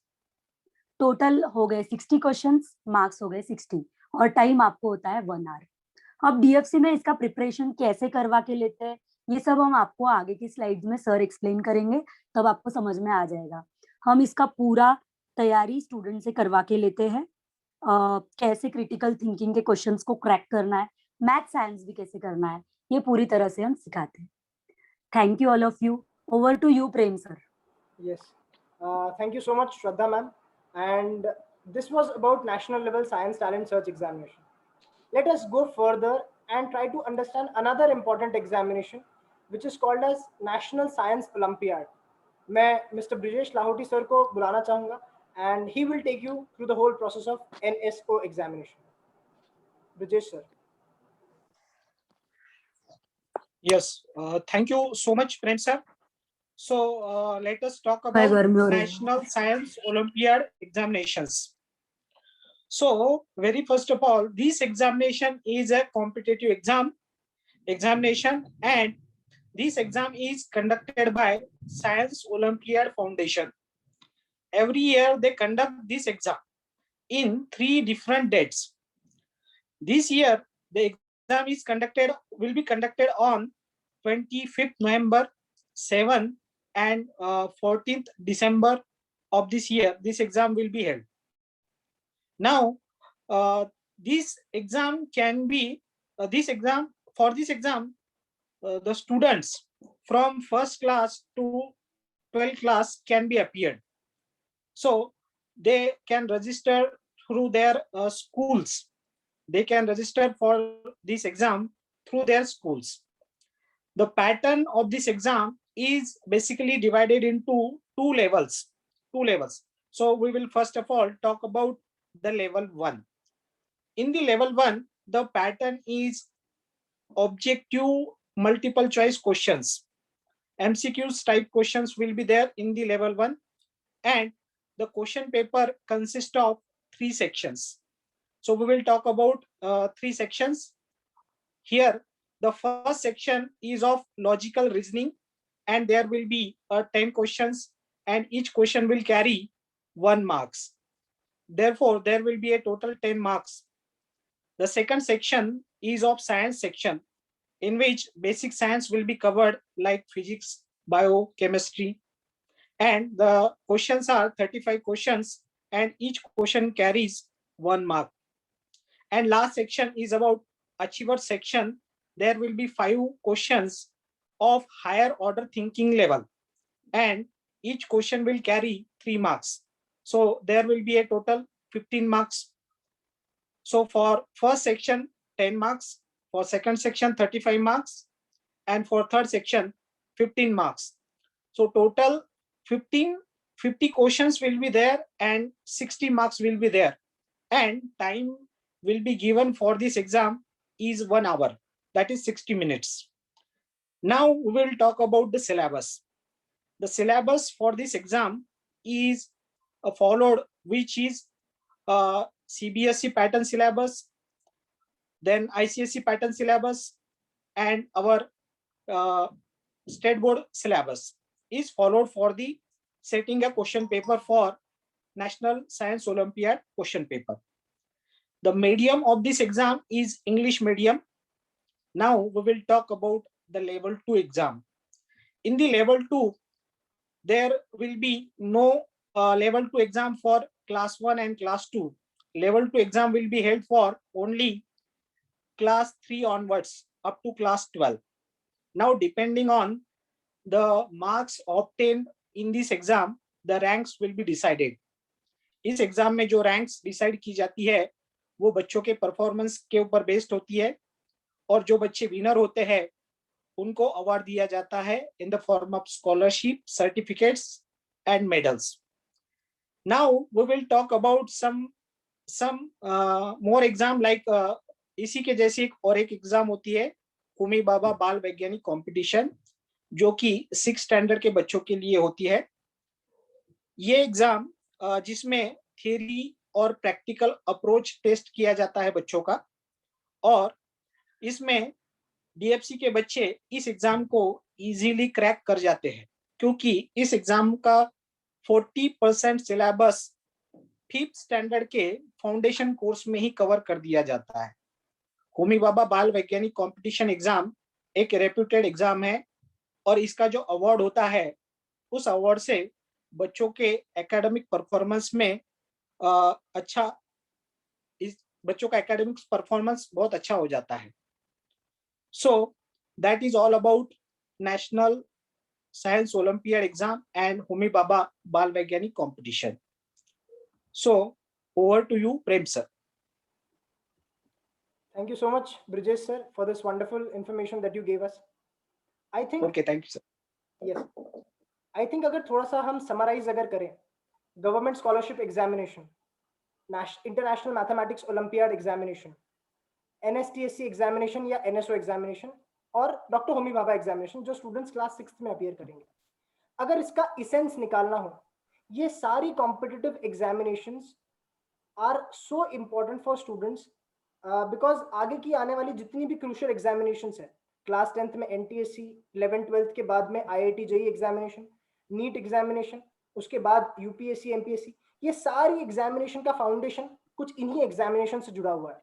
और ये एग्जामिनेशन की एक और खासियत है कि इन एग्जामिनेशन में काफी इंटरेस्टिंग से क्वेश्चंस पूछे जाते हैं, एकदम सीरियस, मतलब सिंपल से नहीं जो अपने टेक्स्ट बुक में दिया उस तरह के नहीं, बट बच्चों को सोचने पे मजबूर कर देते हैं, इस तरह के क्वेश्चन है, राइट। तो एक कंक्लूजन तो हम लोग यहाँ से निकाल ही सकते हैं कि जितने भी स्टूडेंट्स है क्लास 5th के, उन सब लोगों ने एक्सपीरियंस के तौर पे कह दो या थिंकिंग स्किल्स बिल्ड करने के तौर पे कह दो, इन एग्जामिनेशंस को अपीयर तो करना ही चाहिए। और इन एग्जामिनेशंस में आने वाला एक कॉमन सब्जेक्ट जिसके बारे में हमने अभी तक बात नहीं की थी, उस सब्जेक्ट पे बात करने के लिए मैं आप लोगों के सामने बुलाना चाहूंगा मिस्टर राहुल परदेशी सर को। ये एक ऐसा सब्जेक्ट है जिसकी ब्यूटी आप राहुल सर से सुन सकते हैं, और ये कितना इसका इंपॉर्टेंस है वो भी आपको राहुल सर बताएंगे। Over to you. Yes, thank you sir. Hello everyone. Good evening all of you. So आज जो अभी तक जितने भी आपको ये बताया है, एग्जाम्स बताया है, उसमें हर जगह पे आपने मेंटल एबिलिटी ये सब्जेक्ट देखा है, ठीक है। बट क्या होता है, ये नॉन एकेडमिक सब्जेक्ट है, मतलब स्कूल में सिलेबस में ये नहीं होता है, ठीक है। बट इसका इम्पोर्टेंस इतना है कि फ्यूचर में अगर आप देखा जाए तो एक भी एग्जाम ऐसी नहीं है, कॉम्पिटिटिव एग्जाम्स, जिसमें मेंटल एबिलिटी टेस्ट या फ्यूचर में जाके उसे लोग लॉजिकल रीजनिंग भी कहते हैं या इंटेलिजेंस टेस्ट भी कहते हैं, राइट। सो इसमें दो टाइप होते हैं मेंटल एबिलिटी में, एक वर्बल सेक्शन होता है, एक नॉन वर्बल सेक्शन होता है, राइट। वर्बल मतलब पूरा ये डिपेंड होता है वर्ब पे, मतलब वर्ड पे, और नॉन वर्बल में सिर्फ इमेजेस पे क्वेश्चंस होता है, ठीक है। सीक्वेंस होता है, ऑड मैन आउट इमेज होती है, देन क्यूब एंड डाइसेस, ये सब चीजें वहां पे आपको रहेगा, ठीक है। जैसे कि सर ने बताया ऑलरेडी कि स्कॉलरशिप में जो सेकंड पेपर होता है, उस सेकंड पेपर होता है 75 मार्क्स का, out of that 50 questions are there for 100 marks. इसका मतलब बहुत सारा वेटेज, मतलब अगर हम देखा जाए तो 66.66% फॉर सेकंड पेपर ओनली, कि इतना परसेंटेज आपको लॉजिकल रीजनिंग, मैं तो बोलता हूँ 25% तो हर एग्जाम में पूछेगा ही, ठीक है। देन आपने आईओ में एग्जाम देखा है, आईओ में भी 15 मार्क का लॉजिकल रीजनिंग होता है और 20 क्वेश्चंस होता है मैथमेटिकल रीजनिंग। मैथमेटिकल रीजनिंग क्यों वर्ड दिया है, अब आप देखो, ऐसा लॉजिक जहां पे मैथमेटिक यूज किया है, वहां पे क्या करेंगे पता है क्या, 20 + 10 = 30 होता है। बट लॉजिक क्या कहता है, अगर ऐसे कर दिया 20 + 30, इफ कंडीशनल होता है, इफ 20 + 30 = 2, मतलब बच्चों को दिमाग लगाना है, this is not plus, this is division, that's why the 20 / 10 = 2, ठीक है। तो मतलब यहाँ पे हम साइन चेंज कर दिया, it called as mathematical logic या मैथमेटिकल रीजनिंग। क्लियर है ये, ठीक है। अब यहाँ पे ये क्या होता है, ये मैंने आपको ऑलरेडी बता दिया कि ये स्कूल में सब्जेक्ट नहीं होता है, ठीक है। सेकंड, जो स्कूल लेवल पे अगर आप मेंटल एबिलिटी प्रिपरेशन शुरू कर देते हैं तो बच्चों में डिसीजन मेकिंग, ठीक है, उनका ब्रेन डेवलपमेंट, देन जो भी, मतलब बच्चे अभी सोचते हैं, देखो अभी आपके घर में एक घड़ी है, घड़ी पे, क्लॉक पे क्वेश्चंस होता है। अभी क्लॉक में किसी ने सोचा होगा, if it is 8:30, what is the angle between hour hand and minute hand, this type of questions in mental ability. Clear है। सो यहाँ पे मतलब कोई नहीं सोचेगा कि 8:30 मतलब 8:30 पे कौन सा एंगल होगा। तो इतने ऐसे क्वेश्चंस होते हैं, जैसे कि कैलेंडर टॉपिक होता है, वेरी इंटरेस्टिंग टॉपिक। अगर आज ये डे है, सपोज आज संडे है, if it is 16 May 2021 is falls on Sunday, then 26 January 2021 क्या थी, उस दिन पे क्या था, गांधी जी जयंती, उस दिन कौन सा डे आएगा, ठीक है। सो ये लॉजिकल थिंकिंग में पॉसिबल है ये सब चीजें, ठीक है। तो मैंने बता दिया, डिसीजन मेकिंग में काम होता है, प्रॉब्लम सॉल्विंग करता है, जनरेट आपके जो क्रिएटिव आइडियाज होते हैं बच्चों में वो डेवलप करता है। ये कहाँ पे करता है बताऊं आपको, पजल्स नाम का एक टॉपिक होता है, पजल्स एंड सीटिंग अरेंजमेंट, मतलब 5 लोग दिए गए होंगे, वहां पे कहते हैं कि A seat to the right of B, मतलब स्टूडेंट को ना ऐसे सोचना पड़ता है कि राइट में जो बी के राइट में ए को बिठाना है, then A is seated between D and Q, तो मतलब डी और क्यू के बीच में बिठाना, ये सब चीजें मेंटल एबिलिटी में क्लियर होगी, ठीक है। और डीएफसी में मेंटल एबिलिटी का स्पेशल फोकस होता है। यहाँ पे हम लोग मतलब क्लास में तो सीखा कि क्लासरूम ऐप पे भी इसके डाउट्स क्लियर किए जाते हैं, तो मैं सबको रिक्वेस्ट करूंगा कि मेंटल एबिलिटी का आप 5th स्टैंडर्ड से प्रिपरेशन करना शुरू कर देते हैं, तो फ्यूचर में UPSC, MPSC, banking, CLAT exam रहने दो, या आपको एमबीए, सीटी, कैट देना है, क्लैट और कैट अलग है, क्लैट ये लॉ के लिए होता है, ठीक है। तो मतलब ये फ्यूचर में कौन सी भी एग्जाम दे दो, सिर्फ सब्जेक्ट चेंज हो सकता है। सब्जेक्ट चेंज कैसे होगा, अभी मेंटल एबिलिटी है, फ्यूचर में वो लॉजिकल रीजनिंग हो जाएगा। क्रिटिकल थिंकिंग होता है, देखो जैसे कि कहाँ पे एक्सीडेंट हो गया, ठीक है, और ऐसे पूछते अगर कहाँ पे एक्सीडेंट हो गया और कोई बच्चा गिर गया तो आप क्या करोगे, मतलब अभी 5th स्टैंडर्ड का बच्चा क्या कर सकता है। इस क्वेश्चन का आंसर 5th स्टैंडर्ड का बच्चा अलग दे सकता है, 10 का स्टूडेंट अलग दे सकता है, जो यूपीएससी कर रहा है वो अलग दे सकता है। मतलब अभी आप बोलेंगे सर अलग अलग क्वेश्चन को कैसे आंसर होते हैं, कि देखो यहाँ पे 4 टाइप के आंसर्स होते हैं, कभी मतलब ऑप्शंस भी ऐसे होते हैं कि ये ऑप्शंस देते हो ना तो आपको 1 मार्क मिलेगा, ये ऑप्शन देते हो ना तो आपको 2 मार्क मिलेंगे, फ्यूचर में बोल रहा हूँ। सो यहाँ से डेवलपमेंट अगर आप करते हो स्टूडेंट्स की या आपके चिल्ड्रन की, तो वेरी यूजफुल रहेगा उनको फ्यूचर डेवलपमेंट में। क्लियर है, ठीक है। तो ब्लड रिलेशन जैसा भी टॉपिक होता है, जैसे कि हमें पता नहीं होता है कि हमारी जो सिस्टर है उसके डॉटर को क्या कहा जाता है, हमें मराठी में या हिंदी में पता होता है, लेकिन याद रखना नेशनल लेवल के बहुत सारी एग्जाम्स मराठी में नहीं होते हैं। सो ये सब चीजें इंग्लिश और हिंदी में पता होनी चाहिए, इसलिए ये ब्लड रिलेशन भी बहुत इंटरेस्टिंग टॉपिक है, ठीक है। So I over to Prem sir. Thank you so much. Yes, thank you sir. तो आई थिंक एक बहुत ही इंटरेस्टिंग सा और बहुत ही इंपॉर्टेंट सा टॉपिक जो है मेंटल एबिलिटी, इसमें राहुल सर ने आपको बताने की कोशिश की कितना यूजफुल और कितना अच्छा रहेगा स्पेसिफिकली 5th स्टैंडर्ड के स्टूडेंट्स के लिए, ऐसे स्टूडेंट्स जिनका एज ग्रुप इतना यंग है एंड इतना मोल्डेबल उनका ब्रेन है कि इस एज ग्रुप में उन्हें अगर इस तरह के इंटरेस्टिंग चीजें सिखाई जाए तो वो बहुत ही जल्दी पिकअप कर लेंगे, राइट। किसी भी एग्जामिनेशन को, चाहे वो गवर्नमेंट स्कॉलरशिप एग्जाम हो, एनएसओ हो, एनएसटीएससी हो, आईएमओ हो, इन एग्जामिनेशन को क्रैक करने के लिए स्टूडेंट्स का जो एप्टीट्यूड है वो एक यंग एज में बिल्ड करना बहुत जरूरी है। और स्टूडेंट्स में इस तरह की कुछ अच्छी आदतें बहुत ही यंग एज से लगे, उन आदतों के बारे में और स्टूडेंट्स का क्या टाइप ऑफ प्रिपरेशन होना चाहिए इन एग्जामिनेशंस को क्रैक करने के लिए, उन सब के बारे में डिटेल में बात करने के लिए, स्टूडेंट्स का कैसा रोल होना चाहिए एट दिस ग्रोइंग एज, उन सब के बारे में डिटेल में बात करने के लिए मैं बुलाना चाहूंगा मिस्टर दुर्गेश लाहौटी सर को। Thank you sir. तो जैसे सभी ने देखा है कि ये जो प्रोग्राम में आपने बहुत सारी मतलब ये 4 एग्जाम्स देख ली है कि पहला जो एग्जाम आपने देखा कि स्कॉलरशिप एग्जाम आपने देखा, फिर एनएसओ देखा, एनएसटीएससी एग्जाम देखा, आईएमओ एग्जाम देखा, और इसके एग्जाम पैटर्न के बारे में देख लिया आपने, बराबर है। एग्जाम पैटर्न डिटेल्स में देख लिया, और फिर उसका जो सिलेबस जो रहता है वो भी आपने देख लिया कि कैसे ये, बट अब क्रैक कैसे करना है, what is your role, student का रोल इसमें क्या है, कैसे प्रिपेयर करना है, राइट। तो ये आपको मैं बताने वाला हूँ कि एकदम सिंपल तरीके से मैं बताऊंगा कि इसका प्रिपरेशन कैसे करना है। सो गेम प्लान देखते हैं अपन कि स्टूडेंट का रोल इसमें क्या रहना है। बहुत सिंपल बात है, देखो आपको स्क्रीन पे दिख रहा होगा कि आपको डेली शेड्यूल अच्छे से बनाना है। डेली शेड्यूल जो बनाना है मतलब उसमें आपको क्या करना है, अच्छे से आपको लेक्चर्स अटेंड करने हैं, बराबर है। डेली अटेंडेंस जो है आपका रेगुलर अटेंडेंस अच्छे से होना चाहिए, मतलब आप एक आधा लेक्चर मिस कर देते हैं, 2 लेक्चर मिस कर देते हो तो आपको जो पीछे का जो कंसेप्ट है जल्दी से स्ट्राइक नहीं होता है। तो आपको जो लेक्चर्स अच्छे से रेगुलरली अटेंड करने हैं जो डीएफसी में होता है, बराबर है। आप डीएफसी में एनरोल कर लेते हैं तो आपको रेगुलर अटेंडेंस मेंटेन करना है, ये पहली बात हो गई है।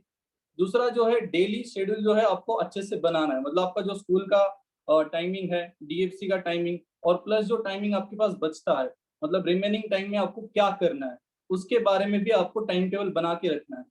मैं एक बोलना चाहता हूँ कि सबसे इंपॉर्टेंट बात जो है, ये स्टडी के अलावा ये पॉइंट है, बट ये बहुत हेल्पफुल बात है, मतलब बहुत बेनिफिट है इसका स्टूडेंट के लिए। 1 आवर डेली आपको स्पोर्ट करना ही चाहिए। स्पोर्ट मतलब आपको जो पसंद है, क्रिकेट है, फुटबॉल है, बैडमिंटन है, एक आवर एक्सरसाइज होना चाहिए। मतलब आपका मेंटली और फिजिकली फिटनेस बहुत इंपॉर्टेंट है, क्योंकि उसके बेसिस से आपको क्या होने वाला है, 1 आवर एक्सरसाइज आप कर लेते हैं सुबह, या तो आप शाम को करो, जैसा आपको टाइम मिलता है, खेलने जाओ, तो इसका फायदा क्या होने वाला है, आपका जो माइंड है वो माइंड फ्रेश रहेगा। माइंड फ्रेश होने के कारण आपको फायदा क्या होने वाला है, आपका जो क्लास में जो ध्यान है वो कॉन्सेंट्रेशन, फोकस अच्छे से रहेगा, जिससे आप चीजें जल्दी से ग्रास्प कर पाएंगे। ठीक है, आप ये करके देखो, आप डेली 1 आवर एक्सरसाइज करो, जो आपको अच्छी एक्सरसाइज लगती है, क्रिकेट खेलो, फुटबॉल, जैसे मैंने आपको एग्जांपल दिया, आपको जो पसंद का खेल है वो खेलो, बट आउटडोर गेम्स खेलना जरूरी है। अभी कोरोना का सिचुएशन है तो आप घर पे एक्सरसाइज करो, बट जैसे कोरोना वगैरह खत्म हो जाता है तो ये करना जरूरी है, 1 आवर एक्सरसाइज घर पे करो अभी, राइट। तो इसका फायदा आपको क्या होने वाला है, आपका कॉन्सेंट्रेशन लेवल, फोकस जो है और ये बढ़ेगा, जिसके कारण आप चीजें जल्दी से ग्रास्प कर पाएंगे। तो आपका जो परफॉर्मेंस लेवल है, परफॉर्मेंस लेवल मतलब क्या, कि जैसे आपके लेक्चर्स चल रहे हैं, लेक्चर्स होने के बाद आपको डीएफसी में आपको होमवर्क दिया जाएगा, होमवर्क के बाद आपको रिवीजन करना है, बराबर है। तो पहले होमवर्क कैसे करना है, देखो, हर एक सब्जेक्ट का आपको होमवर्क दिया जाता है, सब्जेक्ट टीचर आपको डेली बेसिस पे होमवर्क देता है, तो वो आपको डेली बेसिस पे सॉल्व करना है, वो पूरा करना है, राइट। और फिर ये होमवर्क कंप्लीट करने के बाद आपको ऐसा नहीं है कि आपने 20 क्वेश्चन सॉल्व कर लिए, मैथ्स के मान लो एग्जांपल में दे रहा हूँ, मैथ्स के 20 क्वेश्चन आपने सॉल्व कर लिए, ये बहुत सिंपल एग्जांपल मैं बता रहा हूँ, ये हर क्लास में मैं एग्जांपल देता हूँ, ये अभी वेबिनार में भी मैं एग्जांपल क्यों दे रहा हूँ, देखो आपको 20 क्वेश्चन में से आपको मान लो 3 क्वेश्चन नहीं जम रहे, तो 3 क्वेश्चन जम रहे नहीं है, हाँ, तो 3 क्वेश्चन नहीं जम रहे तो सर करना क्या है, तो आपको बाजू में एक डाउट बुक जो है वो बनानी है, कि आपको 3 क्वेश्चन में डाउट आ गया है, 20 क्वेश्चन में से आपको 3 क्वेश्चन जमे नहीं है, तो उसमें डाउट्स आया है, तो आपको वो डाउट क्लियर करके लेना है। बट ये क्लियर कैसे करके लेना है, तो डीएफसी का सबसे बड़ा एक फीचर है डीएफसी हेल्पलाइन। डीएफसी हेल्पलाइन के थ्रू आपके आप डाउट्स क्लियर करके ले सकते हैं, जिसमें आपको 1-to-1 फीचर मिलता है, मतलब टीचर से डायरेक्टली आप बात कर सकते हैं, 1-to-1 का टाइमिंग मिल जाता है। मतलब आपको आप क्या करना है, सिंपल, कि आपको एक मैसेज भेजना है डीएफसी के हेल्पलाइन नंबर पे, और हेल्पलाइन नंबर पे आपको मैसेज क्या भेजना है कि I have doubts in mathematics 3 questions, so give me a 1 teacher time. तो आपको एक टीचर का टाइम अलॉट किया जाता है डीएफसी के थ्रू, और विद इन 24 आवर या तो 48 आवर में आपका जो डाउट है वो क्लियर हो जाता है। मतलब देखो, आपने 20 क्वेश्चन सॉल्व किए थे, 20 में से 17 क्वेश्चन आपको जम गए थे, बट 3 क्वेश्चन के भी डाउट क्लियर हो गए, मतलब आपको 20 क्वेश्चन क्लियर हो गए। मैंने ये 3 क्वेश्चन के बारे में फोकस क्यों कर रहा हूँ, क्यों नहीं जमे थे, इसके डाउट्स क्लियर कर लिए, क्यों, आपका अल्टीमेट गोल है कि at the end you have to give competitive exam, जो आपने स्टार्ट में देखा है, कॉम्पिटिटिव एग्जाम कौन से देने हैं, ये आपने लिस्ट देखी है स्टार्टिंग में, ये आपको क्रैक करनी है। ये क्रैक करना है तो आपको क्या करना पड़ेगा, 100% कंसेप्ट क्लियर करके लेनी है, 100% कंसेप्ट। 100% कंसेप्ट क्यों बोल रहा हूँ, क्योंकि जो आपने 3 क्वेश्चन छोड़ दिए थे, मान लो एक आधा एग्जाम्पल, मैंने जो 3 डाउट बोले वो आपने करी ही नहीं, और वो 3 ही क्वेश्चन पे आपको मेन एग्जाम जो है, आप एग्जाम देने वाले जो कॉम्पिटिटिव एग्जाम जो है, एनएसओ हो या आईएमओ हो या स्कॉलरशिप एग्जाम हो या एनएसटीसी हो, ये 3 क्वेश्चन पे क्वेश्चन आ गया उधर वो टॉपिक से, तो फिर वो आप क्रैक कर पाएंगे क्या, तो वहां पे वो माइनस हो जाएंगे ना, तो तुरंत ही आप डाउट सॉल्व क्लियर कर लोगे आप। तो ये बहुत सिंपल था तरीका है कि वो यूज करना चाहिए। आप जब डीएफसी में एनरोल करते हैं तो अपने होमवर्क करते वक्त जो आपको डाउट्स आते हैं वो तुरंत क्लियर करना चाहिए बाय यूजिंग डीएफसी हेल्पलाइन। ये हो गया ये एक पार्ट। अब आता है नेक्स्ट पार्ट जो है रिवीजन का पार्ट। रिवीजन क्या है, क्योंकि आपका पोर्शन आगे चला जाता है, 1 महीना हो जाता है या 2 मंथ्स हो जाते हैं और आपका सिलेबस आगे चला गया, बराबर है। अब आप सोच रहे होंगे कि सर पीछे के टॉपिक्स कैसे प्रिपेयर करें, क्योंकि आपके मान लो 5 टॉपिक मैथ्स के हो गए, 5 टॉपिक साइंस के हो गए और 5 टॉपिक मेंटल एबिलिटी के हो गए, और रनिंग टॉपिक चल रहा है, 6वां टॉपिक चल रहा है सभी इसमें। सर पीछे के 5 टॉपिक कैसे प्रिपेयर करें, तो इसमें मेरे पास एक फंडा है, बहुत सिंपल फंडा है। इसमें आपको पार्ट ए और पार्ट बी में पढ़ाई को डिवाइड करना है। पार्ट ए में आप क्या करेंगे, जो रनिंग टॉपिक्स चल रहे उनकी पढ़ाई करेंगे, और पार्ट बी में जो पीछे टॉपिक्स हुए वाले उनकी रिवीजन करते रहेंगे, क्योंकि ऑलरेडी आप प्रिपेयर रहते हैं, उसको सिर्फ आपको रिवाइज करना है, उसके कुछ न्यूमेरिकल सॉल्व करते रहना है, जिससे आप वो टॉपिक्स को आप अटैच रहे। ये पार्ट ए और पार्ट बी का फंडा बहुत यूजफुल है, क्योंकि आपको पूरे टॉपिक्स को प्रिपेयर करना है मेन एग्जाम में, क्योंकि पूरे टॉपिक्स पे ही क्वेश्चंस आने वाले, सब टॉपिक्स, राइट। ये एक पार्ट मैंने बताया पार्ट ए और पार्ट बी। पार्ट ए में क्या करेंगे आप, रेगुलर जो लेक्चर्स चल रहे हैं उनकी पढ़ाई करेंगे। वो टाइमिंग अलग अलग हो सकता है, हर एक स्टूडेंट का टाइमिंग अलग रहता है पढ़ेगा। कोई 2 आवर्स पार्ट ए को दे सकता है और कोई पार्ट बी को 1 आवर या 1 hour 30 minutes. It depends on individual student या इंडिविजुअल की जो कैपेसिटी है उस पर डिपेंड। यस, ये हो गया रिवीजन का पार्ट। अब आता है test analysis. What is test analysis? Test analysis मतलब आप मान लो एक टॉपिक पढ़ाई करके हो जाता है तुम्हारा साइंस का, मैथ्स का, मेंटल एबिलिटी, तो अब इस पे क्या करना, डीएफसी ऐप, देखो वहां पे मोबाइल दिख रहा है आपको स्क्रीन पे, मोबाइल पे आपको डीएफसी ऐप मिलेगा। कहाँ पे? प्ले स्टोर पे जाने के बाद प्ले स्टोर पे जाओ, डीएफसी ऐप डाउनलोड करो और वहां पे जाने के बाद आप जो टॉपिक हुआ है उसकी टेस्ट दे दो, मतलब topic wise test, so that आपको समझ पाएगी आपका जो टेस्ट देने के बाद कितना परफॉर्मेंस वो टॉपिक में हुआ है। मान लो 20 में से आपको मान लो 18 मार्क्स आ गए हैं, तो आपको वापस से 2 मार्क्स किधर गए देखना है, ये एनालाइज करना है, एनालिसिस करना है। ये 2 मार्क्स गए किधर वो देखो, डाउट बुक में लिखो और वापस से कौन सा फीचर यूज करेंगे आप, ये 2 मार्क जाने गए किधर है वो देखो, वो कंसेप्ट कहाँ पे, वीक बेसिस है क्या वो देखो, और ये डाउट क्लियर करने के लिए आप क्या करेंगे, वापस से डीएफसी हेल्पलाइन का फीचर यूज करेंगे, राइट। डीएफसी हेल्पलाइन को मैसेज करो, सर मुझे ये टेस्ट में 2 मार्क्स कम आए वाले हैं, ये 2 मार्क्स किधर गए हैं, उसके लिए मुझे डाउट्स क्लियर करना है, राइट। तो आप मैसेज कर लो और आपको वो डाउट्स क्लियर हो जाएंगे। मतलब आप 100% परफॉर्मेंस आपका अच्छा हो रहा है, राइट। और यही क्वेश्चंस आपको एंडिंग वाले जो एग्जाम देने वाले, आप बड़े कॉम्पिटिटिव एग्जाम देने वाले उसमें आने वाले हैं, क्योंकि डीएफसी का कोर्स ऐसा डिजाइन किया है कि आप सभी कॉम्पिटिटिव एग्जाम के लिए प्रिपेयर हो जाए। मतलब आपको बहुत सारे बुक्स पढ़ने की कोई जरूरत नहीं, आप डीएफसी का बुकलेट पढ़ लेते हैं तो ये सभी चीजें कवर हो जाती है। सभी बोर्ड्स के जो प्रिपरेशन है, मतलब स्टेट बोर्ड हो, सीबीएसई बोर्ड हो, आईसीएसई बोर्ड है, इसका प्रिपरेशन उसमें इंक्लूड हो जाता है। आईसीएसई का 60 to 70% है, बट ये जो ऊपर का जो पार्ट है वो अपन डाउट्स में क्लियर कर लेते हैं, ठीक है। बट स्टेट बोर्ड और सीबीएसई का 100% प्रिपरेशन इसमें हो जाता है। मान लो आप आईसीएसई से है तो उसमें 60 to 70% सिलेबस आ जाएगा उसमें, राइट। तो ये चीजें आपको ध्यान में देनी है जब आप स्टूडेंट का रूल देख रहे हैं कि डेली शेड्यूल, रेगुलर एटीट्यूड मतलब रेगुलर अटेंडेंस होना चाहिए आपको, फिर doubt solving, homework, revision. Homework और रिवीजन करते वक्त आपको जो डाउट्स आ रहे हैं वो डीएफसी हेल्पलाइन के थ्रू आप क्लियर करके ले लेंगे। और test analysis, this is 100% conceptual performance, इससे आप फाइनल एग्जाम 100% क्रैक कर पाएंगे, बट ये होना चाहिए स्टूडेंट रोल के एंगल से, राइट। तो ये आप फीचर देख सकते हैं। इसके बाद जो मैंने बोला है कि डूज एंड डोंट्स, देखो डूज एंड डोंट्स क्या है। Start your preparation early on. Start your preparation early on मतलब क्या कि देखो ये ट्यूसडे से अपने डीएफसी के 5th क्लास का फाउंडेशन जो है उसके बैचेस चालू होने वाला है, तो उसके क्लासेस चालू हो जाएंगे। तो आप ये प्रिपरेशन वो बैच ज्वाइन करके मतलब आप अटेंड कर सकते हैं, देख सकते हैं वो बैच अटेंड करके कि आपको प्रिपरेशन करना स्टार्ट हो जाएगा फिर, राइट। तो आप जब डीएफसी को एनरोल कर लेंगे तो आपका प्रिपरेशन भी स्टार्ट हो जाता है। Keep revising things, refer, focus का मटेरियल, जैसे मैंने बोला है कि डीएफसी का जो मटेरियल है वो सब चीजें इंक्लूड कर लेता है, तो वो आपको डीएफसी का मटेरियल यूज करना है अच्छे से। एंजॉय यूर स्टडी, ये बहुत इंपॉर्टेंट पॉइंट है। बहुत सारे स्टूडेंट का कुछ स्टूडेंट का प्रॉब्लम रहता है, सर मुझे पढ़ाई में मजा नहीं आता है, मैं कैसे पढ़ाई करूँ, सर गाने सुनना है, मूवी देखना है तो अपने को मजा आता है।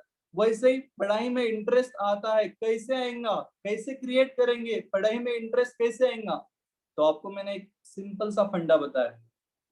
पढ़ाई में क्यों इंटरेस्ट नहीं आता है मुझे मालूम है, क्योंकि आपकी कंसेप्ट क्लियर नहीं होंगी। वो टॉपिक की कंसेप्ट एक आधी बहुत क्लियर नहीं है तो आपको लगता है यार जान दो या स्किप कर दो ये कंसेप्ट। तो डीएफसी का हेल्पलाइन फीचर है ना, वो यूज करो, वो कंसेप्ट क्लियर करो, टॉपिक भी क्लियर, तो आपको एंजॉय भी आएगा पढ़ाई में। This is the way to आपको टैकल करना है, ये चीजें आपको एंजॉय कैसे करना है पढ़ाई में भी, तो ये मैंने आपको बताया। Next, identify your weak area and work upon that. मतलब मैंने जो अभी बोला है कि आपको जो वीक पोर्शन लगता है, एक आधे टॉपिक में एक आधी कंसेप्ट नहीं आ रही है, पूरा टॉपिक तो नहीं आएगा, ऐसा कभी नहीं होता, एक आधी कंसेप्ट नहीं आ रही है, तो डीएफसी हेल्पलाइन को मैसेज करो, वो आपको सब्जेक्ट टीचर का टाइम देंगे और आपके डाउट्स क्लियर हो जाएंगे। तो आपने वीक एरिया भी अच्छे से क्लियर कर लिया है, मतलब आप 100% क्लियरेंस पे फोकस कर रहे हो। वापस से मैं ये बात बोल रहा हूँ, 100% clearance. You need to be a smart work, you have to do smart work, क्योंकि आप स्मार्ट है। स्मार्ट लोग स्मार्ट वर्क करते हैं, ये स्मार्ट वर्क का कंसेप्ट। डोंट मतलब क्या? Don't leave any topic, topic को मत छोड़ो। Don't overburden yourself with the studies, right? मतलब आपको लोड नहीं लेना है, स्मार्ट वर्क करना है। छोटा छोटा पार्ट लेके इसको पढ़ाई करते रहना है। छोटा छोटा पार्ट मतलब क्या कि पहले टॉपिक में जो छोटे छोटे कंसेप्ट्स है उसको डेली बेसिस पे, जैसे सर आपको होमवर्क देते हैं, उसको होमवर्क में क्वेश्चन जो दिए जाते हैं वो सॉल्व करो अच्छे से। मतलब आपको बर्डन नहीं आएगा। बर्डन आना मतलब क्या कि आपको मेगा टेस्ट जो रहती है, आपको मान लो 2 महीने के बाद एक टेस्ट देना पड़ती है, बड़ी मेगा टेस्ट DFC में। तो वो टेस्ट के पहले क्या कुछ जन क्या करते हैं, मतलब कहाँ पे भी मैं बोल रहा हूँ कि 3-4 दिन पहले पढ़ाई स्टार्ट करते हैं। तो उसके वजह से क्या होने वाला है, लोड आएगा आपको। लोड नहीं लेना है तो आपको क्या करना है, थोड़ा करके पढ़ाई करते रहना है डेली बेसिस पे। Continuity is important for you, right? Don't leave hope if you don't see early success. एक सिंपल एग्जांपल देना चाहूंगा मैं। IPL तो आप सब लोग देखते हैं, राइट? IPL तो देखते हैं, सबकी फेवरेट टीम तो मुंबई इंडियंस है या तो चेन्नई है। मान लो पहला मैच हार लेता है मुंबई इंडियंस, पहला मैच हार लेता है, तो आपको लगता है क्या वो फाइनल भी हार लेगा? नहीं लगता है। डोंट लीव होप, आप होप मत छोड़ो। पहली मैच हारेंगे, दूसरी जीतेंगे, तीसरी जीतेंगे, फोर्थ जीतेंगे, ऐसा फाइनल भी जीतेंगे। तो ये चीजें ध्यान में रखना जरूरी है। वैसे ही पढ़ाई के बारे में आप सोचो कि आपको डोंट लीव होप, मतलब पहले टॉपिक में कुछ कंसेप्ट नहीं आ रही तो मत छोड़ो, उसको क्लियर कर लो। This is very simple example जो मैंने आपको IPL का एग्जांपल दिया है, मुंबई इंडियंस का। एंड डोंट लूज फोकस, और फोकस रखना है, फोकस कंसंट्रेशन ये रखना है। तो आपको मैंने एक फंडा दिया है, सिंपल फंडा। क्या दिया है? पढ़ाई कैसे करना है ये मैंने आपको पूरा पोर्शन बता दिया है। DFC का मटेरियल अच्छे से सॉल्व करो, DFC के लेक्चर रेगुलरली अटेंड करो, DFC हेल्पलाइन का यूज जो है आप अच्छे से करो, मतलब आपको जो डाउट्स आ रहे हैं वो क्लियर करो टाइम टू टाइम, और रेगुलरली डेली बेसिस पे स्मार्ट वर्क करो, क्योंकि आप स्मार्ट है। आपको स्मार्ट बनना है तो स्मार्ट वर्क करना है, राइट? तो ये चीजें रखो, और 1 आवर डेली बेसिस पे एक्सरसाइज करना जरूरी है for your physical and mental fitness, right? घर पे सबको भी बोलो, फैमिली में आप भी करो सब जन, कि जैसे अभी पेरेंट लोग भी होंगे यहाँ पे प्रोग्राम में, स्टूडेंट लोग भी है।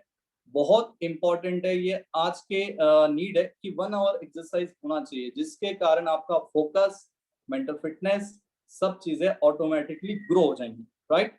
सो ये चीजें अपन ने देख ली है। Thank you. इसके बाद प्रेम सर अभी कंटिन्यू करेंगे। Yes, thank you everyone. Yes, thank you so much Durgesh sir. And I hope आप सब लोग दुर्गेश सर ने जो अभी कहा, स्टूडेंट्स के जो रोल है, जो चीज़ें करनी चाहिए, जो नहीं करनी चाहिए, और ये IPL वाला एग्जाम्पल, ये सब लोगों ने सुन के, मतलब I think every one of you must be motivated and feeling inspired, right? तो किसी भी चीज़ के लिए, है ना, किसी भी एग्जाम के लिए, किसी भी कंपटीशन के लिए एक स्टूडेंट का रोल तो बहुत ज़रूरी होता ही है, बट उसी के साथ साथ पेरेंट का रोल भी बहुत ज़्यादा इंपॉर्टेंट होता है। अगेन, मूवीज की अगर बात करें तो सब लोगों ने दंगल मूवी देखी है। सबको पता है कि पेरेंट्स का कितना इंपॉर्टेंट रोल होता है स्टूडेंट्स के अपब्रिंगिंग में, स्पेशली एट एन एज जहां पर स्टूडेंट्स बहुत ही यंग है, 5th स्टैंडर्ड में है, 6th स्टैंडर्ड में, बहुत ही यंग एज है। आप जैसे मोल्ड करोगे वैसे मोल्ड हो जाएंगे स्टूडेंट्स।